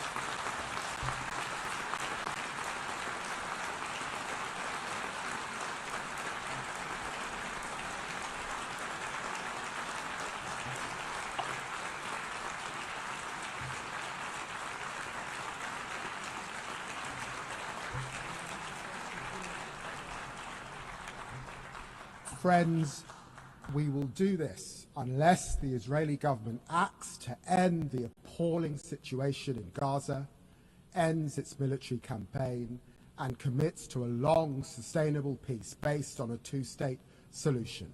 Our demands on Hamas also remain absolute and unwavering. Before the UN General Assembly gathers, we will take stock of how far the parties have come in meeting these steps. No one side will have a veto on recognition through their actions or inactions. But recognition by itself will not change the situation on the ground. That is why we are taking immediate steps as well, like airdropping humanitarian supplies along with our partners in Jordan, getting injured children into British hospitals, and pressing for the resumption of the United Nations humanitarian assistance. We also believe that a lasting ceasefire requires urgent progress on governance and security in Gaza. We are therefore working with allies on a plan for long-term political negotiations and a two-state solution. Chair, there is no better vision for the future of the region than two states. Israelis living within secure borders recognized and at peace with their neighbors, free from the threat of terrorism, and Palestinians living in their own state, in dignity and security, free of occupation. The decades-long conflict between Israelis and Palestinians cannot be managed or contained. It must now be resolved. Britain is ready to play its full and historic part. Thank you very much.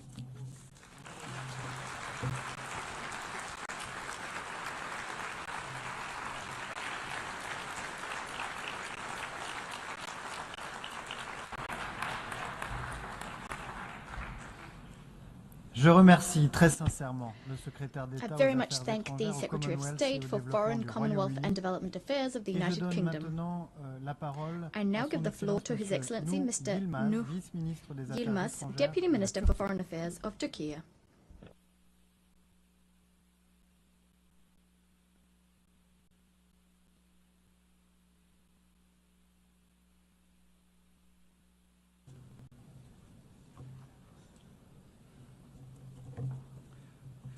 Esteemed ministers, excellencies, dear colleagues, I would like to start by expressing my appreciation to the co-chairs, France and Saudi Arabia, for taking the lead to revitalize the efforts for the implementation of the two-state solution. I also express our thanks to our fellow co-chair, Ireland, in the working group on preserving the two-state solution for its close cooperation. The two-state solution remains central to not only the peaceful settlement of the conflict, but also to preserving sustainable peace and security in the broader region. We should remember the reason why the two-state solution is not achieved so far: occupation. Therefore, any realistic solution has to face with this cruel nature of the occupation. In other words, the root cause of the problem, i.e., the Israeli occupation of the Palestinian territory, should be addressed for any viable solution. Again, let me remind you that the reason why this conference was delayed was Israel's attacks on Iran. This is a testament to the urgency of ending Israel's aggression, expansionism, and policy of strategic destabilization in the region. Israel has strategically been exporting instability to the whole region by seeking for endless wars with hegemonic intentions.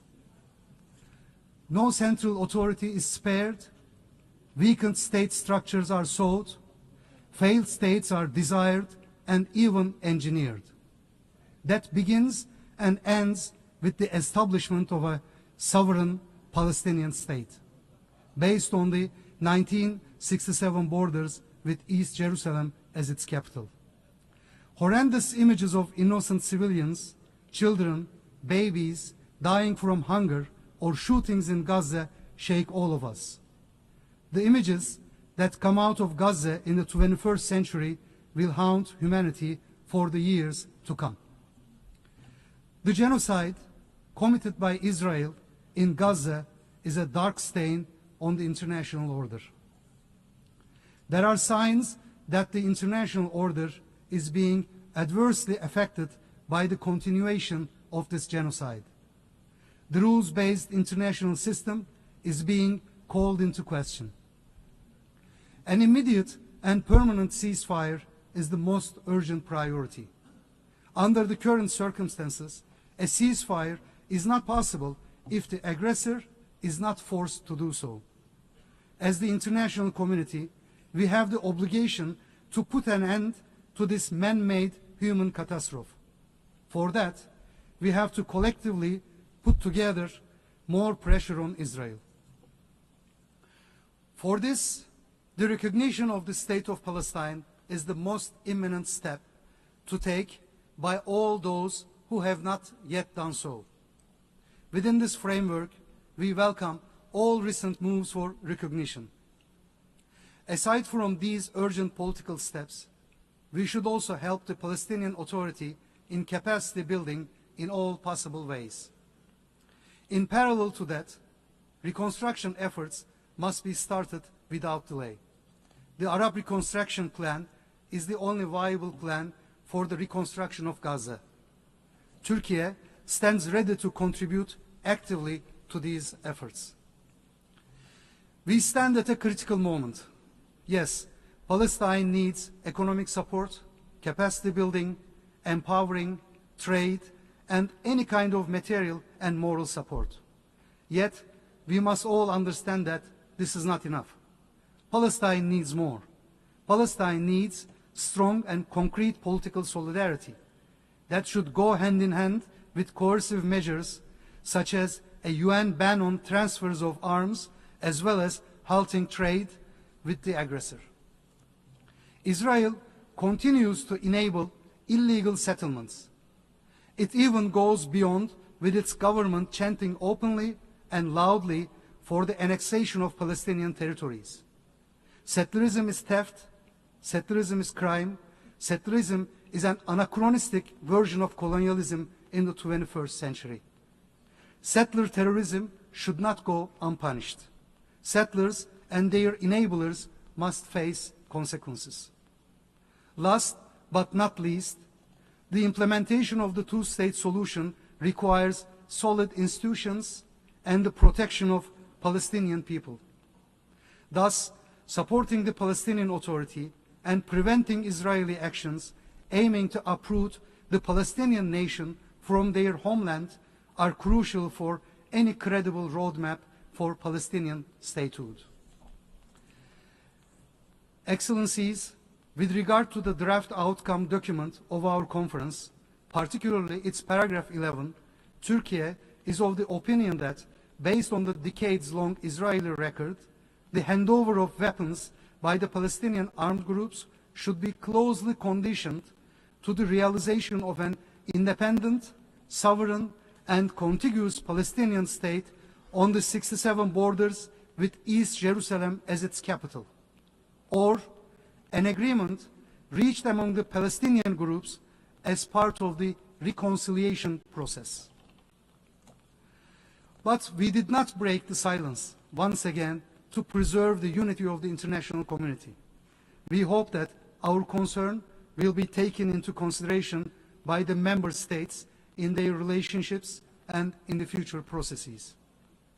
Turkey will continue its unwavering support for law, justice, and hence the rights of the Palestinian people who are in desperate need of our active and concrete support. Thank you.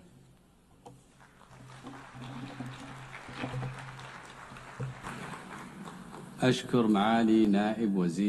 thank His Excellency the Vice Minister of Turkey, and I now give the floor to Mr. Emir Higgins, the Minister of Ireland. Thank you very much. And I would like to begin by thanking our co-chairs, France and Saudi Arabia, for bringing us together today for this important and historic day. On behalf of Ireland, I reaffirm our unequivocal support for advancing the two-state solution. I endorse the conference outcome document, and I encourage other UN members to do the same. I welcome the announcement by France that it will recognise the State of Palestine, and I acknowledge the statement we've just heard from the United Kingdom. As we meet here today, Palestinians in Gaza are enduring unconscionable suffering. The humanitarian situation has reached catastrophic levels. Mass starvation is spreading across the Gaza Strip. Babies are dying because of a man-made famine. Violence, thirst, starvation are killing people every day. We are seeing the destruction of homes, of hospitals, of lives. The July IPC hunger classification, which was published today, tells us the worst-case scenario of famine is now unfolding in Gaza. The humanitarian system in Palestine is crumbling right when it is needed the most.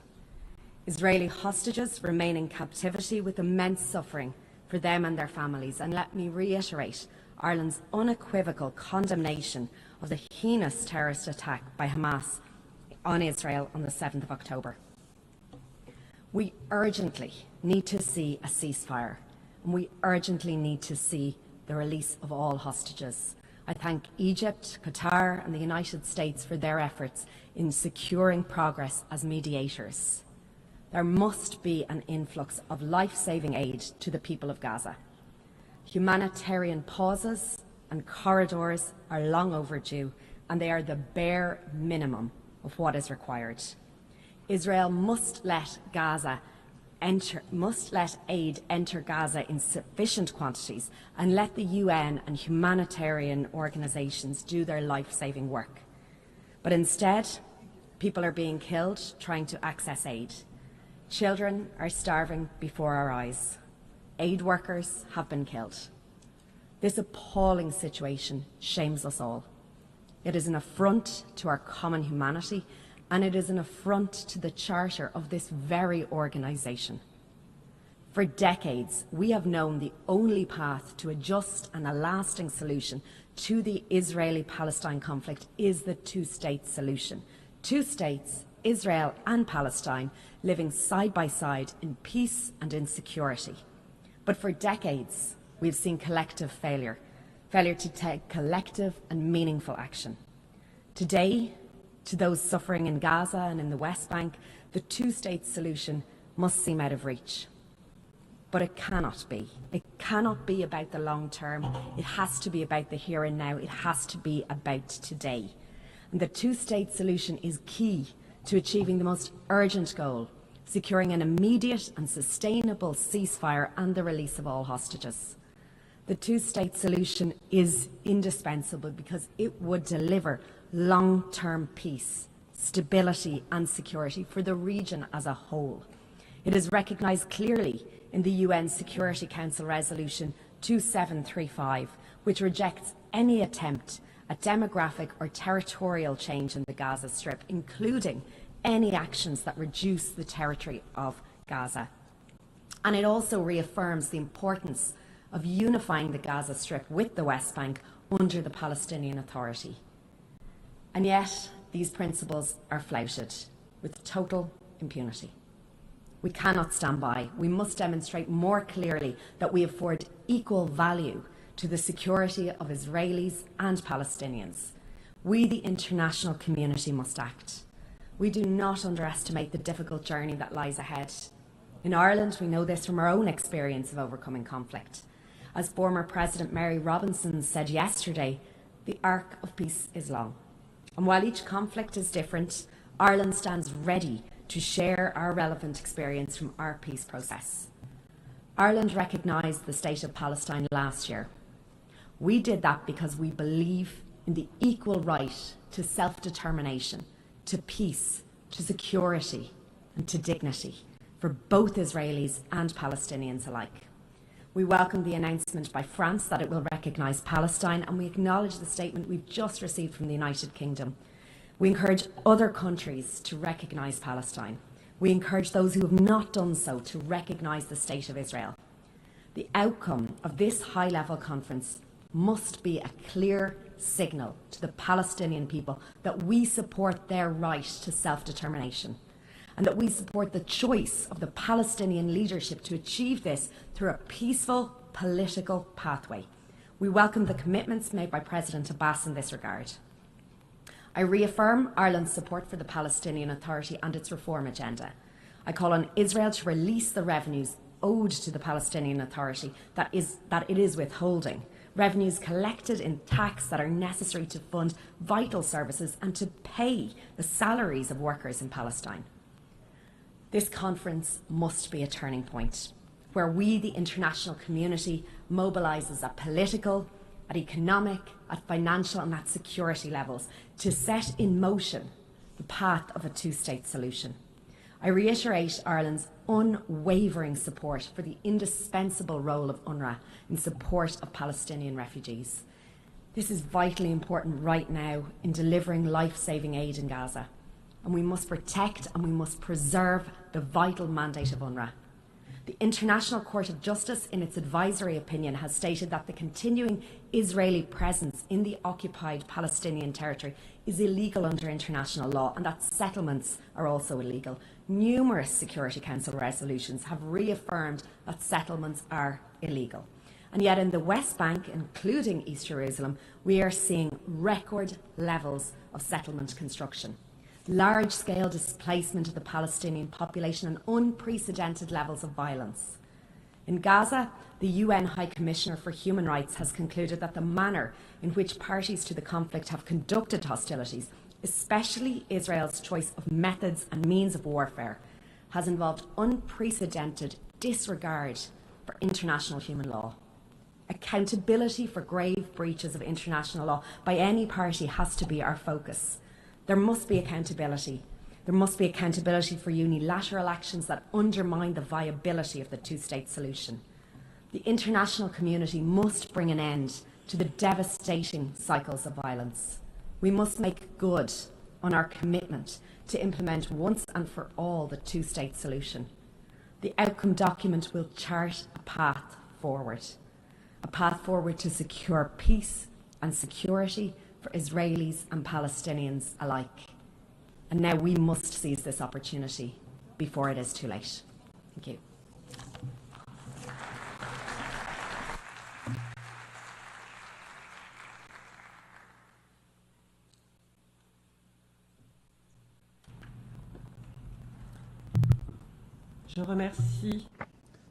I thank the Minister of State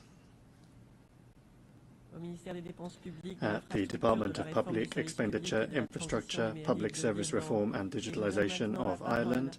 I now give the floor to Her Excellency Maria Tripodi, Vice Minister for Foreign Affairs and International Cooperation of Italy.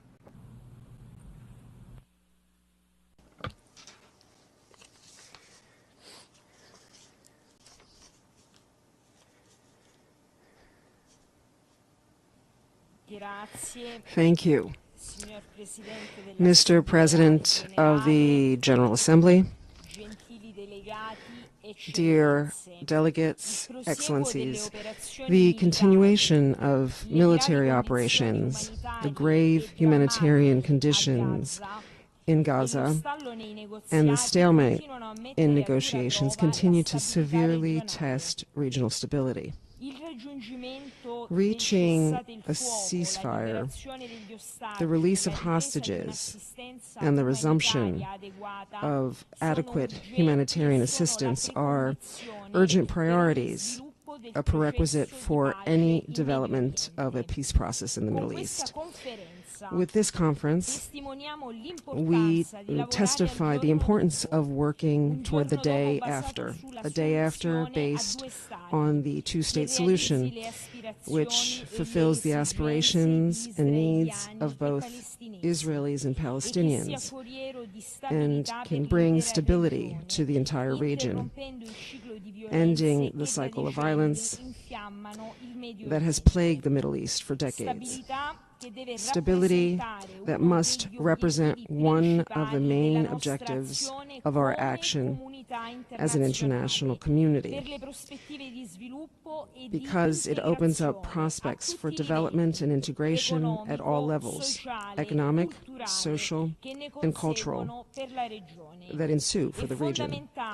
It is essential to continue to work toward the realization of the two-state solution, and as it is equally essential to safeguard its foundations. To help promote a just and lasting two-state solution, Italy has decided to participate actively with commitment and determination in the work of this conference, co-chairing, together with Indonesia, the Working Group on Security. responding to the security needs of both Israelis and Palestinians remains at the heart of the two-state vision. It is a prerequisite for political progress and a key element for the sustainability of any long-term solution. Even in this perspective, Italy supports a stabilization mission in Gaza and a monitoring mission in the West Bank. International protection led by the UN make the path toward a non-militarized Palestinian state viable. In this regard, Italy appreciates the openness and commitment of the Palestinian Authority to finding a solution that is also acceptable to Israel. Our approach has been to ensure inclusiveness and balance, always keeping in mind the perspectives and the security needs of both sides.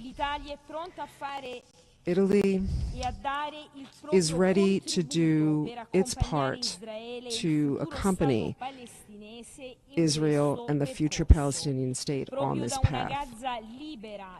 Only with a Gaza freed from Hamas and reunified with the West Bank under a strengthened and reformed Palestinian Authority can a future of peace and prosperity be guaranteed for the region.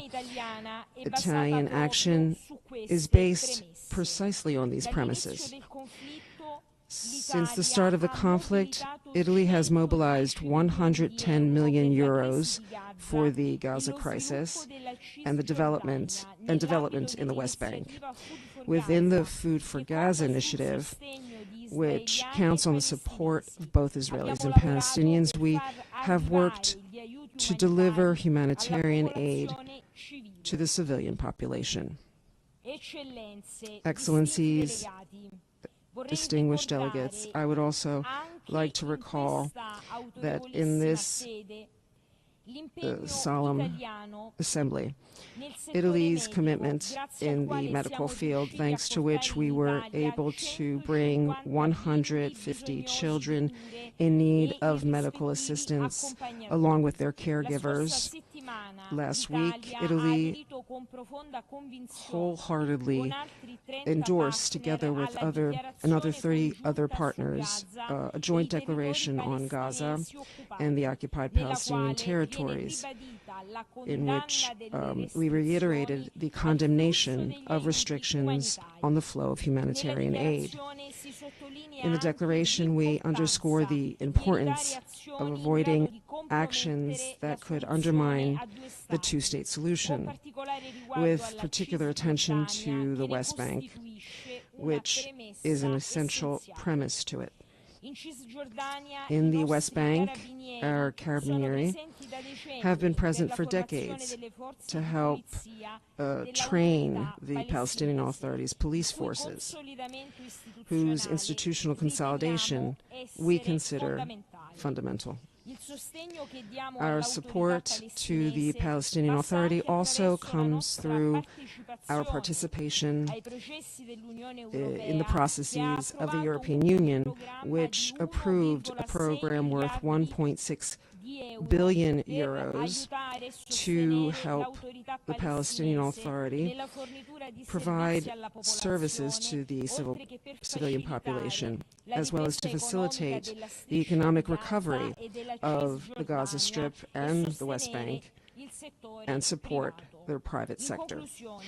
In conclusion, the work of this conference reminds us that achieving the two-state solution requires a complex and structured effort that must aim to build mutual trust between both sides, a trust that is, to our minds, the only real guarantee of a lasting and stable peace. Thank you.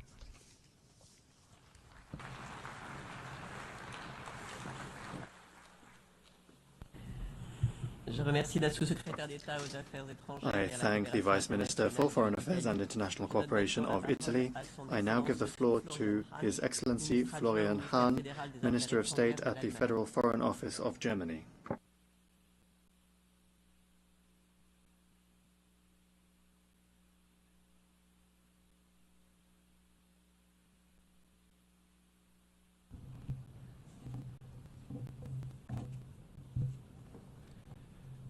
Co-chairs, Excellencies, ladies and gentlemen, let me start by thanking France and Saudi Arabia for convening this important conference.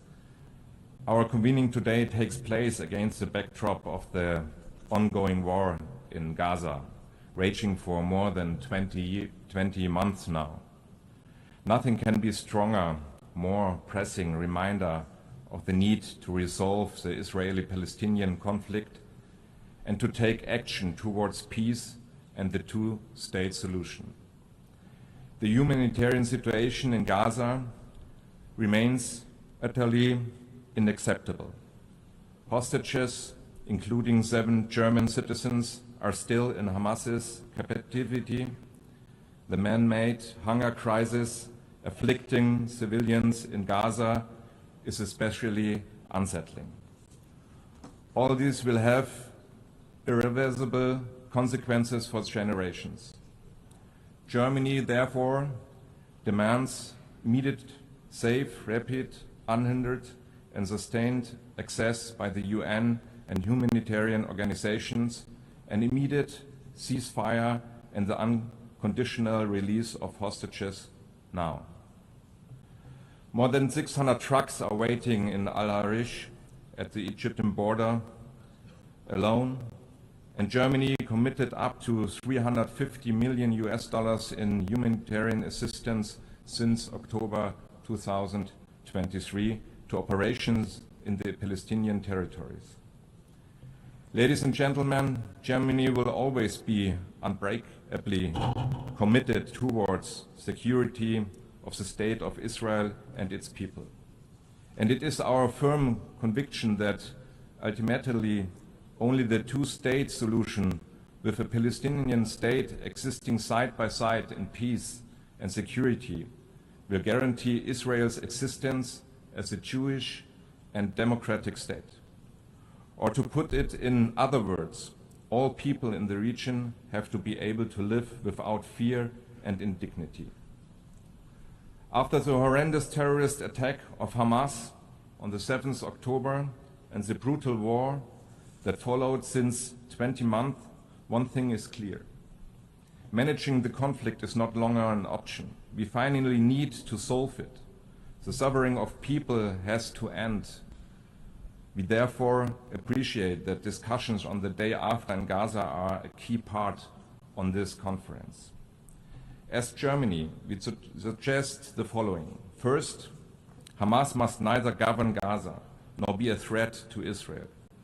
For this reason, we stand ready to help providing security by concrete measures, including through EU missions such as UBAM Rafah and UPOL COPS, and support to the United States Security Coordinator for Israel and Palestinian Authority. We do this in cash and in kind. Second, we welcome the Arab plan for the day after. Any day after plan needs local Palestinian and Arab ownership. Gaza belongs to the Palestinians and must be rebuilt. Third, we state loud and clear that the Palestinian Authority, as sole legitimate representative of the Palestinian people, must play the key role in the future governance arrangement. For this reason, let me confirm that Germany stands ready to play an important role in the reconstruction of Gaza and supports the international efforts of Egypt and other partners. We are considering to co-convene a reconstruction conference soon after the ceasefire is achieved. Ladies and gentlemen, it is our clear policy to protect the viability of the two-state solution. We push back against any attempt to weaken or destroy it, be it on the ground or in the political sphere. For this reason, 3 legal arguments in line with long-standing EU positions are key to our policy.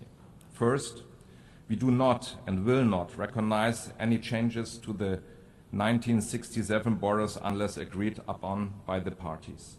Second, we consider Israeli settlements in the occupied territories unlawful and a serious obstacle to peace. Third, we respect the ICJ's advisory opinion of the 19th July 2024 and act in line with its stipulations. Ultimately, we want to see an independent, democratic, and viable Palestinian state existing side by side in peace and security with Israel. 2 remarks. This state needs to be built, not just declared. The building of this state has to be made possible, not impossible. For this reason, we contribute every single day in cash and in kind to building the foundations of the future Palestinian state. First, the total value of our ongoing bilateral development cooperation with the Palestinian Authority amounts to more than $1 billion in total. We work for better institutions, efficient Palestinian municipalities, and improved water services and infrastructure. Second, we strengthen the Palestinian economy through education, vocational training, and the work programs, and we call on Israel to release this tax revenue which belong to the Palestinian Authority under the provisions of the Paris Protocol. Third, we support civil society, peace building, dialogue, and shared society initiatives that pave the way for a better understanding of both societies. Joint narratives for peace are more important than ever. Ladies and gentlemen, even if it seems like a very remote perspective, while there is a war in Gaza and while there are very negative trends in the West Bank, a two-state solution must be negotiated by Israel and the Palestinians. As Germany, we have said to recognize a Palestinian state rather at the end of such negotiations. This is still our position, but we do see that Israeli policies are currently pointing in the opposite direction. This is utterly wrong and not serving Israel's long-term security interests. We therefore urge Israel to engage in the political process for a two-state solution, which is launched with the conference today. This is the way to achieve lasting peace and lasting security. Thank you very much.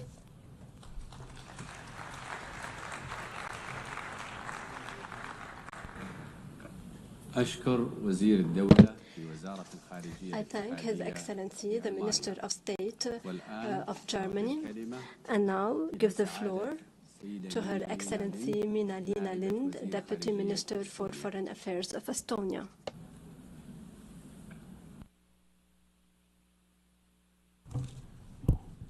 Co-chairs and colleagues, let me add Estonia's voice to some very important statements already made during this conference.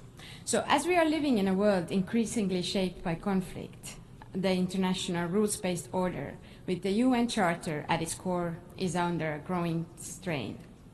One of the clearest and most painful examples in the ongoing conflict between Israel and Palestine, it stands as a symbol of our collective failure. Failure to prevent suffering, to mediate peace, to uphold international law, and to protect the innocent. We must ask ourselves, how can we, in the 21st century, allow this conflict to continue threatening both people? How many more generations must grow up amid rockets and rubble before we say, enough? There are no words enough to describe the devastation caused by escalation of violence since 7 October 2023. We must continue to strongly demand the protection of civilians, the release of hostages, distribution of life-saving aid at scale, and accountability for violations of international law. Estonia has consistently worked towards these aims and provided humanitarian assistance through international humanitarian organizations. Ending the devastation in Gaza is not only a political imperative, it is a moral one. To truly end the cycle of violence, we must address its underlying causes. The only comprehensive path forward is the two-state solution, a viable independent Palestine and a secure and recognized Israel. Two peoples living side by side in peace, dignity and security. This path requires meaningful engagement, courage and leadership from both Israelis and Palestinians. We need to insist on benefits of dialogue, empower responsible voices and support those who still believe that peace is possible. It also requires a committed international community. We need honest brokers who are guided by justice and long-term vision. We commend those countries and leaders who have undertaken that task and put in their effort throughout the years. We agree that it is high time to move beyond ideals towards practical implementation of the two-state solution. To this end, Estonia welcomes and supported the convening of this conference and is an active member of the Global Alliance for the Implementation of the Two-State Solution. There have been many valuable ideas on how to accelerate the implementation of the two-state solution, and we are ready to do our part. It has to start today. In order to materialize an independent Palestinian state, we need to strengthen the Palestinian Authority and Palestinian institutions. Estonia is a long-standing supporter of the Palestinian Authority. We have had cooperation in e-governance, helping to build digital services. We have advised Palestinian police through the EU mission and trained Palestinian diplomats at the Estonian Diplomatic School. We will continue to support the Palestinian Authority and its reform agenda. Estonia is also committed donor and partner to UNRWA and will contribute to discussions on the agency's future. The road ahead is difficult, but the alternative, continued violence and despair, is unacceptable. Let us recommit ourselves to peace as a necessity. Let us work to end this war as an act of global responsibility. And let us help bring Israelis and Palestinians together, not just because they deserve peace, but because the world needs it too. Thank you.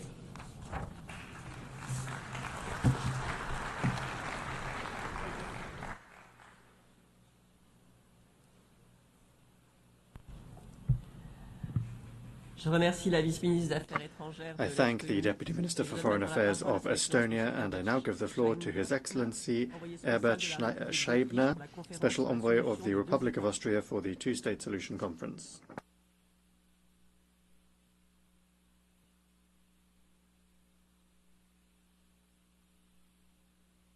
Excellencies, distinguished co-chairs, ladies and gentlemen, let me begin by expressing my appreciation to the co-chairs, France and the Kingdom of Saudi Arabia, for the convening of this very important high-level conference. Austria remains firmly committed to a comprehensive, just and lasting peace in the Middle East, a peace in which two democratic states, Israel and Palestine, live side by side in peace and security within secure and international recognized borders. But we are not here to merely reaffirm long-held positions. We are here to support concrete progress for real steps toward the implementation of the two-state solution. Sadly, the already distant prospects for a lasting peace have moved even further out of reach ever since the horrendous terror attack by Hamas on 7th of October. And we should never forget this. As a first and crucial step towards resuming a credible peace process, the war in Gaza must end right now. To this end, Austria calls for an immediate ceasefire in line with UN Security Council's resolutions 2735, leading to a permanent end of hostilities. Hamas must unconditionally release all remaining hostages with dignity. Taking them was a crime, a terroristic act that should never have been committed. At the same time, the humanitarian situation in Gaza is nothing less than apocalyptic. Too many civilians, too many children have lost their lives in vain. The suffering of the civilian population must stop. Abiding by international humanitarian law is not optional. In an effort to alleviate the dire crisis, Austria has provided over 67 million euro in humanitarian aid to Gaza and the conflict-ridden region since hostilities began. We welcome the understanding reached between the European Union and Israel to significantly improve the distribution of aid and call for its full and swift implementation. Moreover, the United Nations and the ICRC must be fully involved in the distribution of aid. A mechanism that does not comply with the humanitarian principles and puts vulnerable people at risk defies its own purpose. The reported killing of over 1,000 Palestinians seeking aid is horrifying and unacceptable. Stabilizing both the security and humanitarian situations is a prerequisite for a second phase, the medium-term perspective. This second step is the reconstruction effort and economic support. For us, it's clear. Gaza is and will remain Palestinian. Any calls for displacement or annexation of Palestinian legal land are illegal and will not only lead to more chaos and violence in the region. But the most difficult question remains: how can a pragmatic and realistic governance arrangement be ensured for Gaza under the Palestinian Authority, in which Hamas plays no role and is fully disarmed, posing no threat to Israel? Austria welcomes the initiative of the Arab countries to present a plan for the reconstruction of Gaza. We will continue to support this plan and stand ready to contribute to its financing when the time comes for its implementation. Austria, also via the European Union, will continue to support the Palestinian Authority to help it address its most pressing needs, build international capacities, and implement its reform agenda. A strong Palestinian Authority is also in the interest of Israel. Therefore, we call on Israel to release the legitimate funds of the Palestinian Authority. Finally, on the long-term perspectives for a two-state solution. While this conference is of course an important contribution, a negotiated solution remains the only sustainable path that is in the interest of both parties. Austria therefore calls for the swift resumption of credible negotiations between the parties. Austria continues to support the Palestinian people's right to self-determination and the establishment of a democratic, viable, and continuous Palestinian state. In this regard, Austria will not recognize any changes to the 1967 borders unless agreed by the parties. Austria rejects any unilateral attempts to undermine the prospects for a two-state solution. The expansion of settlements in the occupied Palestinian territories is a clear violation of international law and an obstacle to peace. We demand that Israel holds all construction of additional settlements. The legitimate security concerns of Israel must represent a key consideration of any process leading to a two-state solution. All actors in the region must clearly reject any kind of terrorism. Excellencies, Austria's commitment to peace is unwavering. The international community has a clear role to play to enable, to support, and to hold all parties accountable. You ever can count on Austria to continue to stand always on the side of peace. Thank you very much.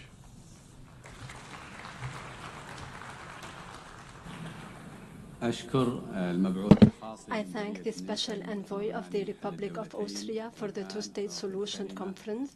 I now give the floor to His Excellency Arjus Ursuljiks, Parliamentary Secretary of the Ministry for Foreign Affairs of Latvia.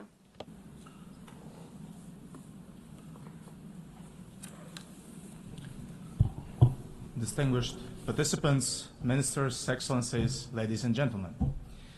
Let me begin by thanking France and the Kingdom of Saudi Arabia for convening this meeting at a critically important time.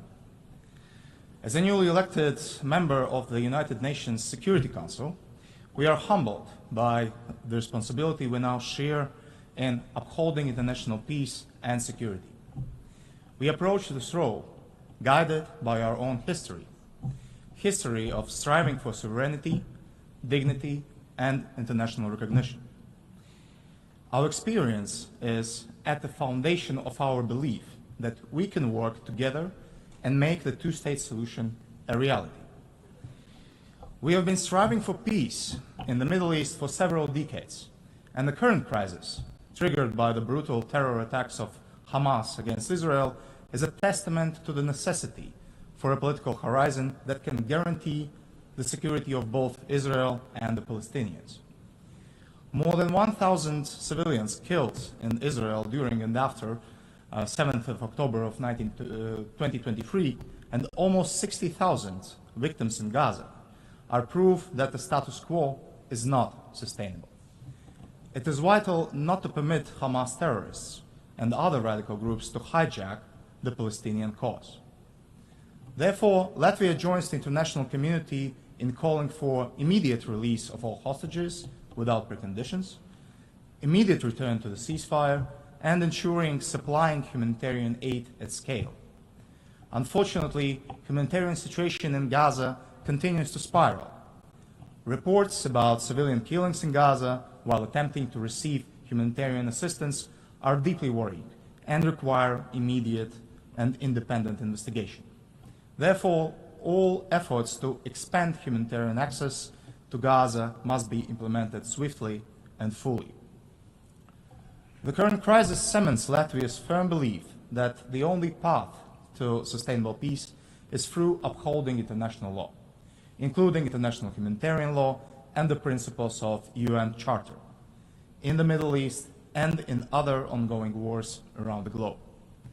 We can build upon the Peace Day effort, expanding its focus beyond the day after to formulate concrete steps that will lead to the lasting solution.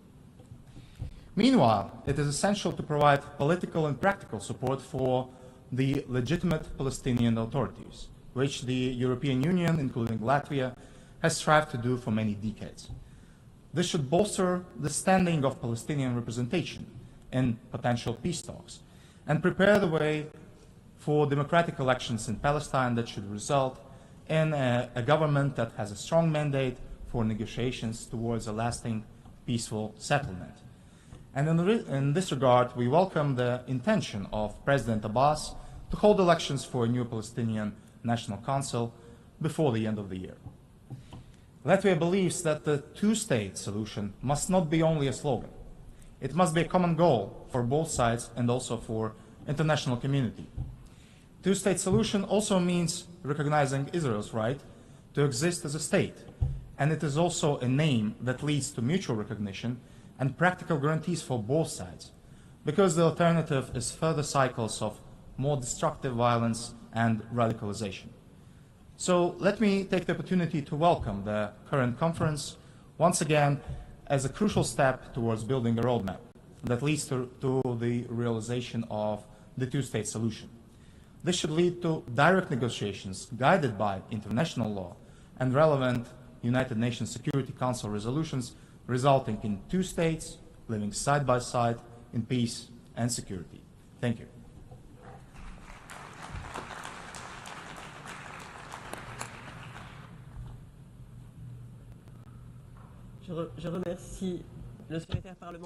I thank the Parliamentary Secretary of the Ministry of Foreign Affairs of Latvia. We have exhausted the time available for the general debate for this meeting. The general debate will continue this afternoon at 3 p.m. in this hall. The meeting is adjourned.